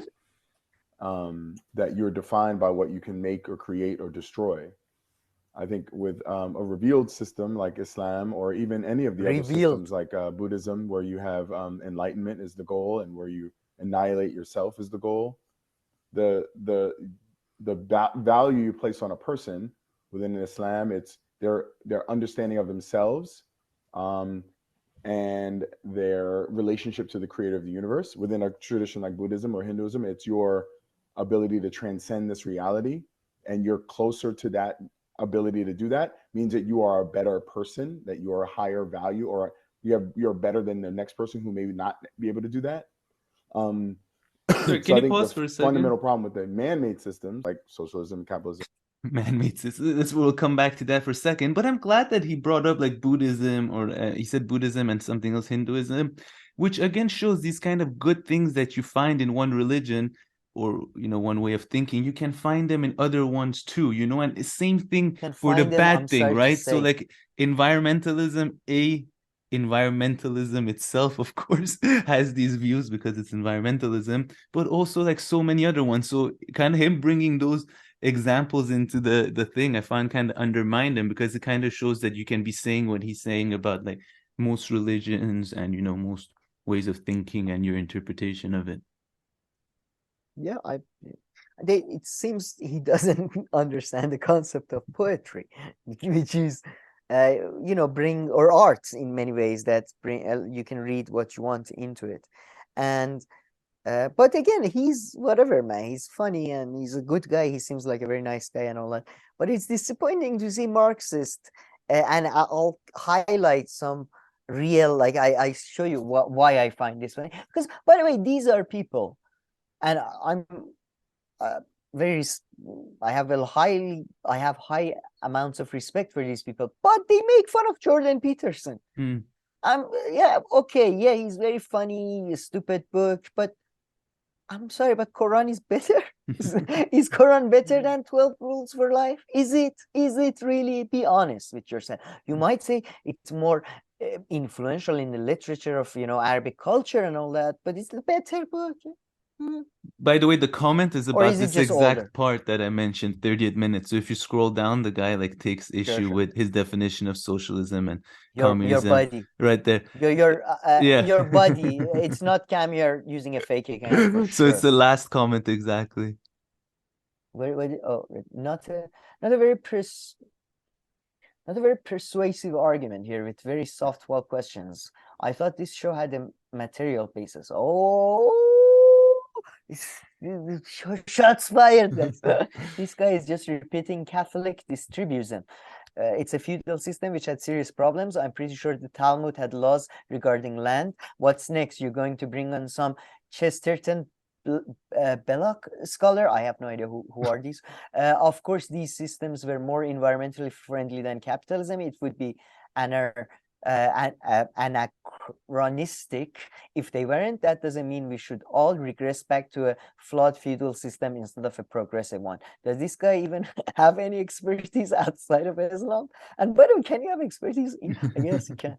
At the 30-minute mark, this guy shows his ignorance of socialism, I'm guessing. Why aren't you guys even responding?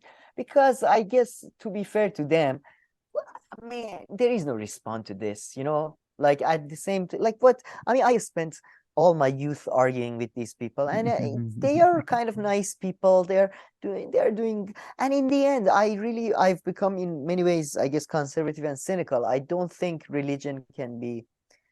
The thing is, man, I see people in Iran that have turned away from religion. They turn to superstition, like, you know, readings of palms and shit. Go back to fucking Islam. It's just like, go back, go, pick up, go. System. At least there's orthodoxy. There's a guy, you know, this free market of bullshit now. So I'm just saying, you know, what's the point of like pushing back? You know what I'm saying? You know. I used to have a lot of fun watching Christopher Hitchens like going at these motherfuckers. But now that would be what I would give for Christopher Hitchens to go against this guy. Yeah, well, oh my god, it would be a bloodbath. YouTube would take the video down. Yeah, he would be twitching, just saying masjid, masjid. What is with I mean, it's really weird for him because he's a son of a Muslim, but it really happens with first converts that what is this, like they're trying to go back to the like a pronunciation of the time of Prophet Muhammad. Like no Arab even talks like that. That yeah, peace be upon him, Prophet Muhammad. Astaghfirullah. What are you doing? Calm down. It's like.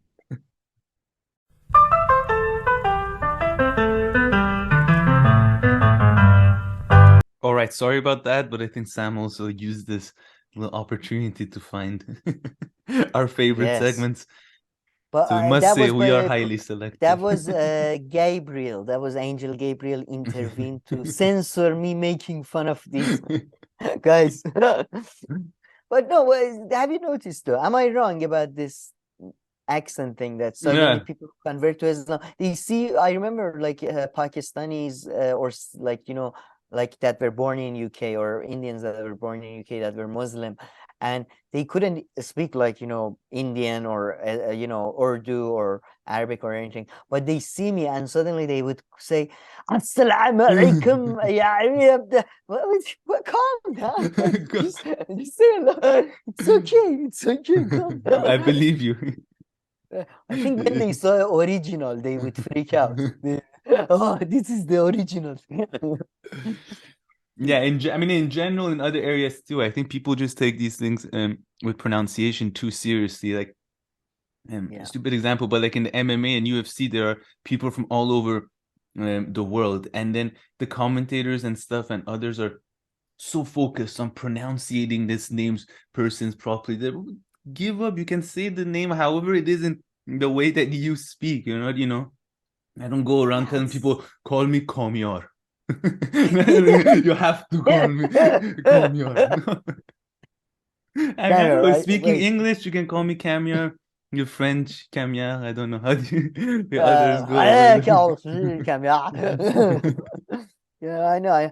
I mean, in the beginning, I remember for a very brief period in the summer school, I used to insist that I'm Sam, not Sam. Different root. Who gives a shit? Fuck up. What, you think we're gonna read your etymology? Jesus, you must have just been but I feel like it's really funny with Islam. Sorry, with joy? You must have been just such a joy in all these classes, you know, just bringing brightness and sunshine to people's lives. Oh yeah, I was such an like I have. Did any sometimes professors commit suicide because of you, or you didn't hear of it? A couple of people Anybody drop disappeared. out, change profession? There were no explanations. There was, I swear to God, I may have been responsible for some lady dropping out of university. Oh Jesus! Because I went full on like feminist and she was conservative, and I went, yeah, it was bad. And man, I still have like I stay awake nights just going like that in my bed. Just what an asshole I was. What an asshole. Like just shut your fucking mouth. But anyway, let's. But I say this though. Have you noticed with the Spanish, it happens to everybody though. Like as soon as they try to say anything in Spanish, they try to adopt the, suddenly. Yeah, his name is Jota Motatavo. Like, calm down. Even like a Chinese guy, when he tries to say a Spanish name, suddenly gets a Spanish accent. It's very odd. The thing, people don't know any of this about Brazil though. That's funny because they think they're like pronouncing Brazilian stuff in like a correct Portuguese accent, but it's just so far away that what you've heard like is things in Spanish and on TV, like it's just so funny. I was very surprised in university by the fact that how much Spanish is different from South American Spanish. Oh yeah, it's and totally how much different. Actually South American Spanish is the one that actually sounds familiar to my ear. Yeah. Like Spanish is so weird because of the Yeah. and it's just my really understanding odd. is that, yeah, exactly like you said, that or in Spain they did speak whatever 400 or 500 years ago much more closely the way that you hear someone in Mexico speaking Spanish, but then Spanish people try to differentiate themselves, so their accents kind of evolved over the past few. And maybe I'm talking bullshit, but because you're right, like someone from Spain, like the European country in Spain, so different, their accent is like so different than in Mexico. And Portuguese basically sounds like the store brand Spanish. Portuguese is crazy, man. It's just crazy. It's a like bit harsher. I find it harsher. Yeah. Oh yeah. Oh yeah. Like an R, man. Like perfect example. My father-in-law's name starts with an R. It's Rudelmar. But in Brazilian, it's like Rudelmar, or like like it becomes like Iranian pronunciation almost. And this was I think these were the German Spanish. And I've told you Spanish are German, really. So Rudel, that sounds very. Anyways, let me play this part. He talks about this part is where environmentalism and certain things about diet comes into play, and it's just beyond belief. And so like is that just because we can do that, is that good? Just because we can bomb people, is that good? Like every by the way, he would be a fantastic substitute teacher. I'm just saying. Military device that has ever been created from the beginning of time to this moment now was absolutely useless against the pandemic. Ugh. No bomb, no missile, no gun, no atomic, nothing could have stopped that little tiny virus from killing us. I mean, does anybody make that claim? That's kind of weird one. No, famously, you build an anti-missile system to work against virus. I don't know what he's talking about. You have a cold, here's an AK-47. It's the perfect remedy. No, I see he's trying to talk about our priorities and all this. That's the thing. If you listen to the whole video, you agree with so many things that he's saying. Yeah, I mean, definitely. Yeah, that's why you humanity's time could be better spent on other things, Yeah, it's like, can I spend every day reading, amazing books? Yes. Do I spend it instead, jacking off? Yes. So, fuck off, judgmental pricks. United States has 900 bases around the globe. And a lot of that is because we're exploring things and discovering things. Or capitalism. And we're using because we can. That sort of logic of, because we can do it is really dangerous. Fair enough. We have a super chat. It is. I I'm gonna agree. pop it up on the screen. That's the thing. We agree on the practical thing. Or have wants to know, can Ibrahim please describe Islam's position on vegetarianism and or animal rights? Just love the question, as if Islam had like a. So the press secretary for Islam is coming. Our position on veganism. It was not in discussion at the time. Yeah, I mean, there's a lot of really interesting, beautiful stories about people during the Prophet's time, where he Stories, I like that. where, example, someone Stories, saw like that's the crucial.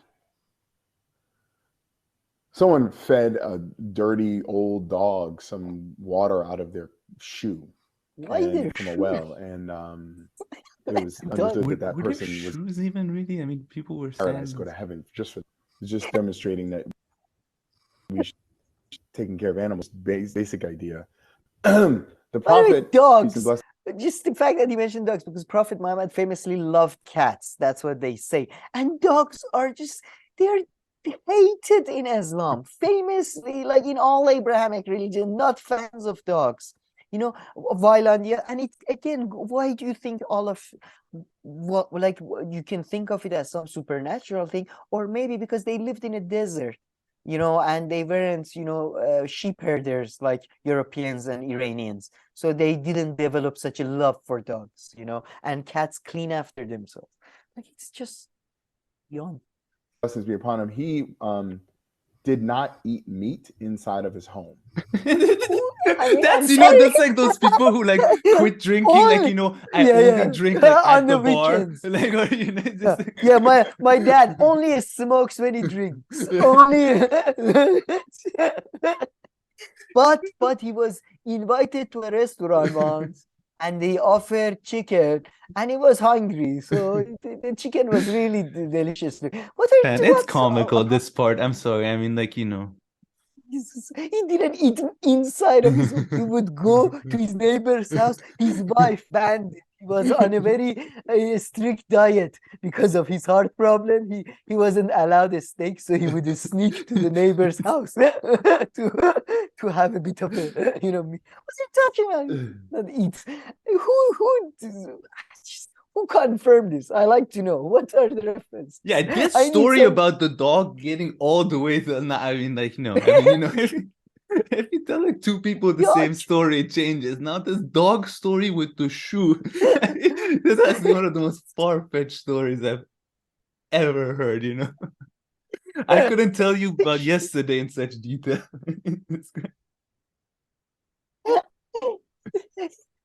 And why we should have started with this video, man. This is so good. I know it was a desert, but they had a plate. It wasn't like. Anyway, let's listen more about Prophet Muhammad's diet. He was essentially a vegetarian in his own house. That's a key word. And he ate meat that was offered to him as a blessing, like as a gift.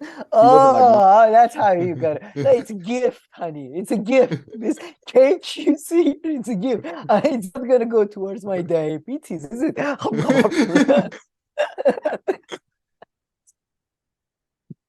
As a bliss. They bless like that. They don't. As a blessing, I'm gonna eat your food. No, I don't eat meat. I'm a vegetarian. He was like, you're offering me this meat, I'm going to eat it. He wouldn't eat what was prohibited, like pork or other things. Why not? What if he was offered? Why wouldn't he? Yeah, why wouldn't he offer pig, for example? If he was offered pig, why wouldn't he bless pig? What's going on there? But no, but I have to say, and this is making Muhammad look bad. He sounds like going around like whatever he found, whatever. What do you have? Dry bread. What? I'll eat whatever you give me. He was a merchant. He was a successful merchant. He had a fucking successful religion, followers.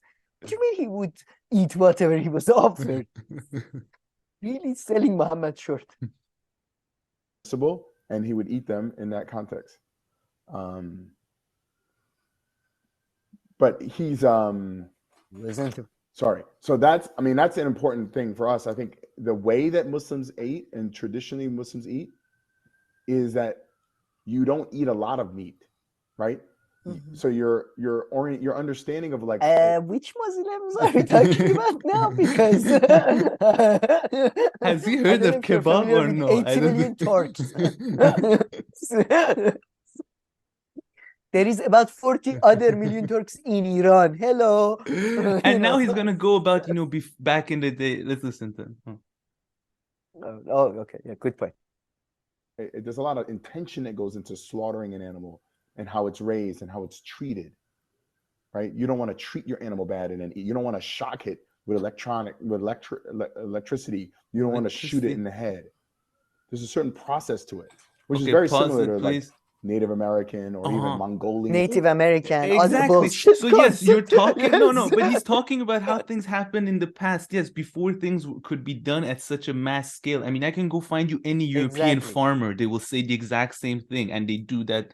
They do that thing to this day. They had similar rituals. Yeah. Oh, I mean, to this Georgia, day, they go to treat Georgia. the animals, of course, much better ceremonies than a mass slaughter place in America or anywhere in the world. Man, sorry, I don't know why I said America. Everywhere in the world. And yeah, and electricity and electric shock. And yes, there were no slaughterhouses to that extent. Things were not produced at such a level, and environmental impacts were also less because there wasn't such an ability to influence things on such a large scale and I there have is to now. say, but I like how he brings these other examples, Native American and Mongolians, which kind of exactly undermines what he's saying, which just shows that these are not, historical realities of times and nothing to do with Islam.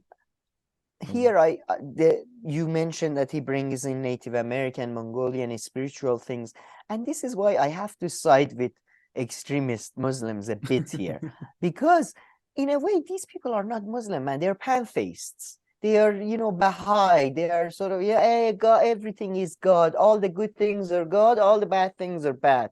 Like they're more, but whatever. Like, I mean, I would say most Muslims, to be fair, are like, this, to be honest. They are not, as specific. But I would also add there's a huge amount of romanticization.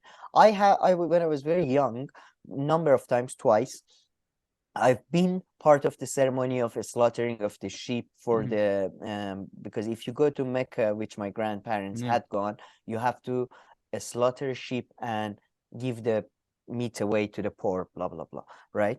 And I've been part of that process. It's not as romantic. It's like you should give them water, right? That's the main thing. Give them water, and you should face Mecca, and then you cut their throat, and then you leave it so the sort of blood sort of fizzles out. It's not at all romantic. It's not at all, the animal come here. The goat cares so much which way which way he's facing before he gets slaughtered. Hold on. Let me turn. Okay. Go ahead now, Yahi. Go ahead. Are we facing east? Go ahead. I have to be facing east. Kill me now. But before, no way. Cut it. Go ahead. Yeah. I mean, famously, it is said that, Muslim countries, they do get suicidal sheep and goats for this. It's not, we do select sheep that. How do you find suicidal sheep? Oh, okay. What are you talking about? There are no suicidal sheep. I'm starting to get confused now. I don't know what is reality, what is what is going on. After this guy's story about a shoe and a dog, I won't find my way out of this place right now after this. I'm starting to get a bit confused about everything. What is man? Wait, how did I end up here?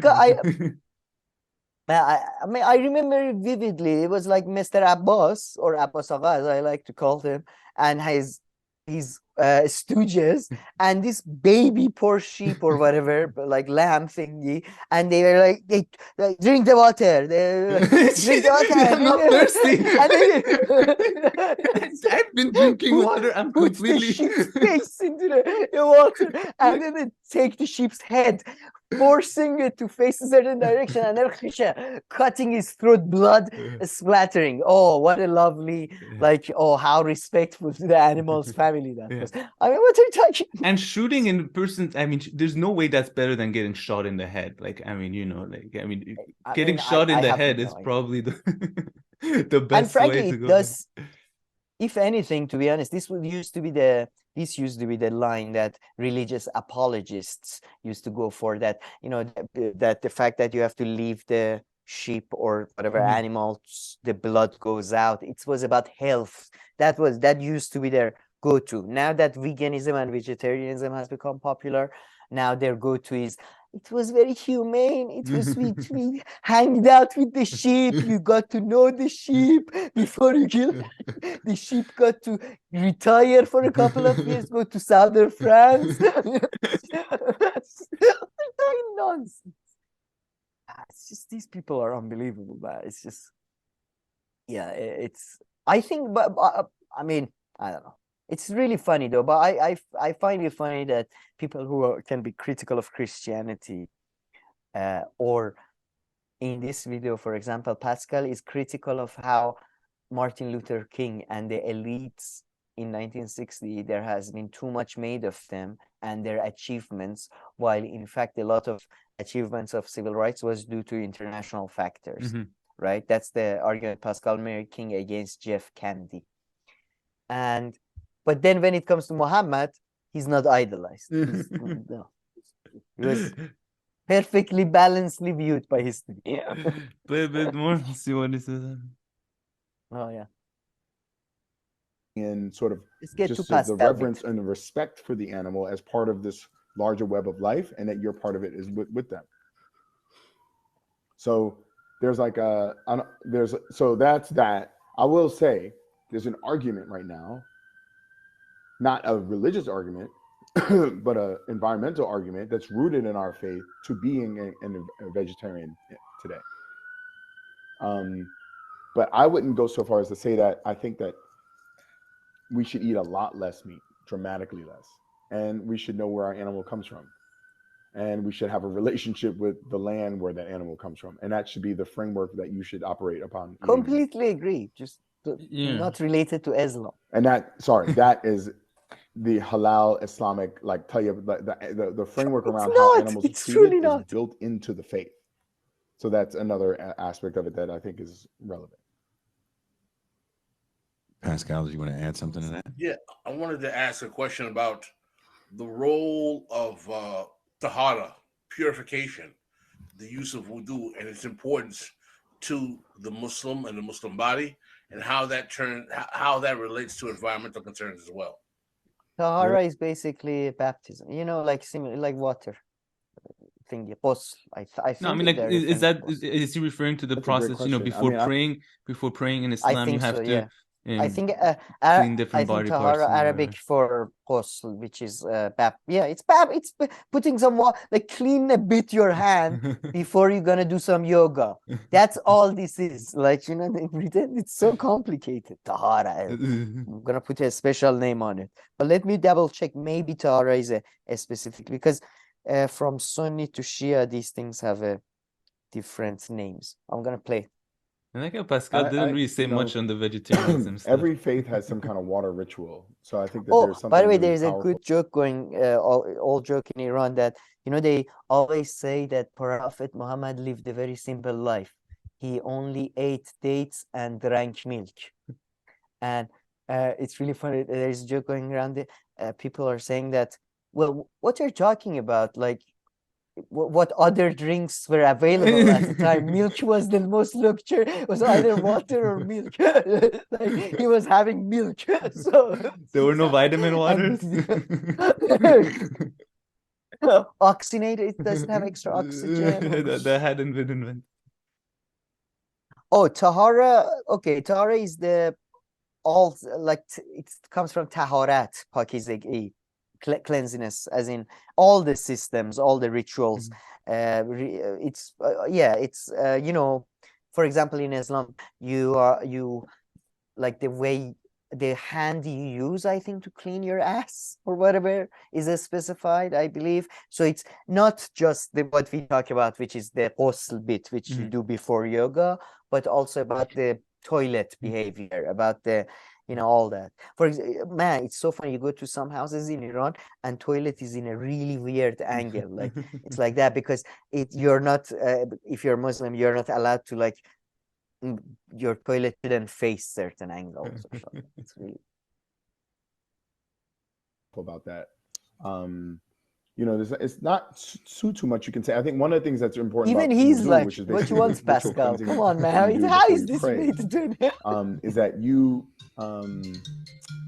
if you are even, there's a hadith, there's a saying that if you're even by a stream or a lake or a running stream, you should not waste water, even if you're there, even when you're making wudu. So there's never a justification to waste water. I mean, even capitalists aren't into wasting. They don't call that wasting. They call that, like, using and, I guess. Yeah, there's like, pushing the price up. That's a really important thing. And then around purification, but let me, if you don't have water, that comment in the thing, because there is a conspiracy theory bone in me. I think when you're Muslims start to sort that's of the worst part about all of this try and laughing. mimic Europeans. And that this is, by the way, this was a sort of a, I don't know if he knows this, but he's referencing the Westoxification theory, the theory that was influenced by sort of experience of, I would say, Middle East, and then in Iran it really becomes in its own sort of Westoxification, that the problem with Middle East is that it's trying to mimic the West. And again, I find it to be, again, falling from the other side of the roof in terms of it's Orientalism. It's what Edward Said called Orientalism, but in a positive way. We are not all savages. We are noble savages. Like we should go back to our noble savage, in which we treated the animals kindly and we fed them from our shoes for some reason. And that was the thing we used to do. But I mean, we can play. It's in the hugely fun. Late 1700s, with the decline of the beginning of the decline of the 1800s, really, the decline of the Ottoman Empire.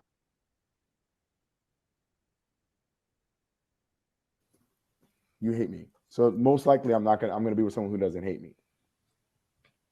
So I generally think that is why there's much more traction between Islam and the left, particularly in the United States. It wasn't always this way. 9/11 happened and it shifted everything.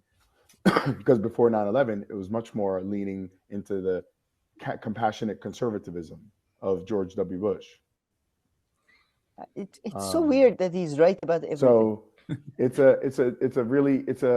we're not, I would say that Muslims are not all in on every aspect of the left project. Let's just put it that way. As Pascal pointed. There's lots of things in the left that people are like, it's haram, brother. It's haram. And we're not all in on the crazy right-wing sort of thing. So if you're really a Muslim, you're sort of like, I'm gonna chill, sit back and take my popcorn out and watch this thing and try and fit in the best way possible. Is this guy talking about me? I'm not too sure. And he says he's talking about Islam. I feel like he's talking about me. Vegan is trying to describe me. Prophet Muhammad sounds a lot like you. At home he doesn't eat meat, but if they offer it to him, if he's in an awkward position, doesn't want to talk to somebody, he might just, I do that with that. That's true. I do that with cheese. Exactly. I know you do that. Yeah. Just he doesn't want to talk to his grandma too much. He might have a cheese or two. Okay. Exactly. I swear to God. Like, I remember one last time I came to Iran just to shut people up. I ate some of the jujia. Like, I had a bite. I was like, happy? Now let's move on. There's a blood of chickens in my hands now. You happy now? Yeah, Prophet Muhammad was the same. People would be very annoying back then about like, oh, you've become vegan, you've lost a lot of weight, it's not good for you. I've read about this new diet from Roman cities, and Muhammad would be like, okay, I'll have a bite. All right, leave me alone. Let me go back to my dates or whatever. Yeah, it does feel like he's talking about you. Islam that requires combating the forces of oppression, if at best with your words, and if not with your words, at least with actions. Yeah. You have to. Having asked that question, I think Pascal may have way more romantic vision of Islam than Ibrahim Abdul Mateen. Like, that's what was very shocking to me. Like I'm sure, yeah, Islam does. Jordan Peterson's book too. Like, oh, fight against the chaos. You can interpret that chaos as bad thing. Like everything that has that, it's like the most common thing, like in any self-help fucking, writing you find. Like, what was the Crusades about? Like, I mean, I'm just saying, it was very surprising to me, and I second your. I have to like this. It was very good. I have to say, very apt. Unlike our ramblings, it was very to the point and respected brevity. Mr. I can't read. An opinionated layman appears. Wow. But Republicans see black people as wild animals to be controlled, see black people as pets to be taken care of. So I'm not interested in it. Oh, that's okay. Sugar has not been sweet. That's for that. Anyways, but did you? I didn't read the chat too much. No, that part. Most people didn't seem to care, to be honest. Most people in the chat seem to talk about whatever they want to talk about. I've noticed recently. Like everyone just talks about whatever they want. They have discussion. Oh, so you went on a holiday? How was it? Like at GB, blah blah. It's really not necessarily related to the. Anyway, shall we play a bit more, or? Yeah, if you want to play some part for some final commentary. I mean, I tell my sons, like at the basic level, if someone's trying to, if there's a bully, and you see someone that's messing with someone in your your friend group, vice principal, and the person's weaker or smaller, you have to step in and do something about it. And if that person's so big that you're afraid, well, stand in the middle and just deal with that, and try and figure out what you're afraid of, but also know that that person is getting their back. Yeah, I mean, yeah. I agree with everything practically. Just the reasoning, the rationale is just, and as Jean Bagelin said, and Pascal Robert seemed to be agreeing with, identity politics will degenerate into I don't even want to say like fascism and stuff. It degenerates into worse than that. It degenerates into us versus them type thing. I think. Yeah. I don't know. Anyways, but very good, I would say, great videos all around. And I hope people take our criticisms in jest and good humor. No, definitely. Like that's how, I mean, do you feel like I feel like your family, friends are similar, like this is how like people I really like, I really criticize them like that into their face. I don't know, do you do that, or people I know very close, not like random, like substitute teachers or whatever. I don't know, man. Like I don't criticize anybody like as much as I do like towards you. Because I mean, like, I think most people are more sensitive with a lot of things. So just much more careful to not hurt their feelings. Okay, I see what you mean. Okay, good. All right. I thought you're. I mean, I think the stuff that we say to each other. Yeah, that's pretty brutal. I must be honest, but you're a horrible person, aren't you? Have you? By the way, how's it going with the? Have you decided to hand yourself into the authorities? No, not yet. Okay. And this kind of conversation. For a second. Yeah. No, that was good answer, because I thought for a second you mean other people are more sensitive, as in they are like they understand things more than you do. You're like stupid. But no, I thought, okay, you mean I'm thick-skinned and great and fantastic, and yes. And before we go, let's do this. Let's just do a last minute check if there's any news. Yeah, it's awful. Jesus. From Iran, Pakistan. Okay, shouldn't have done that. Ruin the funness of the show. Let's move on. Yeah. Andrew Tate funny guy. And free take. Yeah, he will man you up, I'm sure. Watch him. Yeah. All right, that's it. Yeah, yeah. All right. Well, okay. If anybody has any comments, questions, criticisms, please leave them down below. We'll make sure to get to them. If not, please like and subscribe, and we'll see you in our next video. Thank you.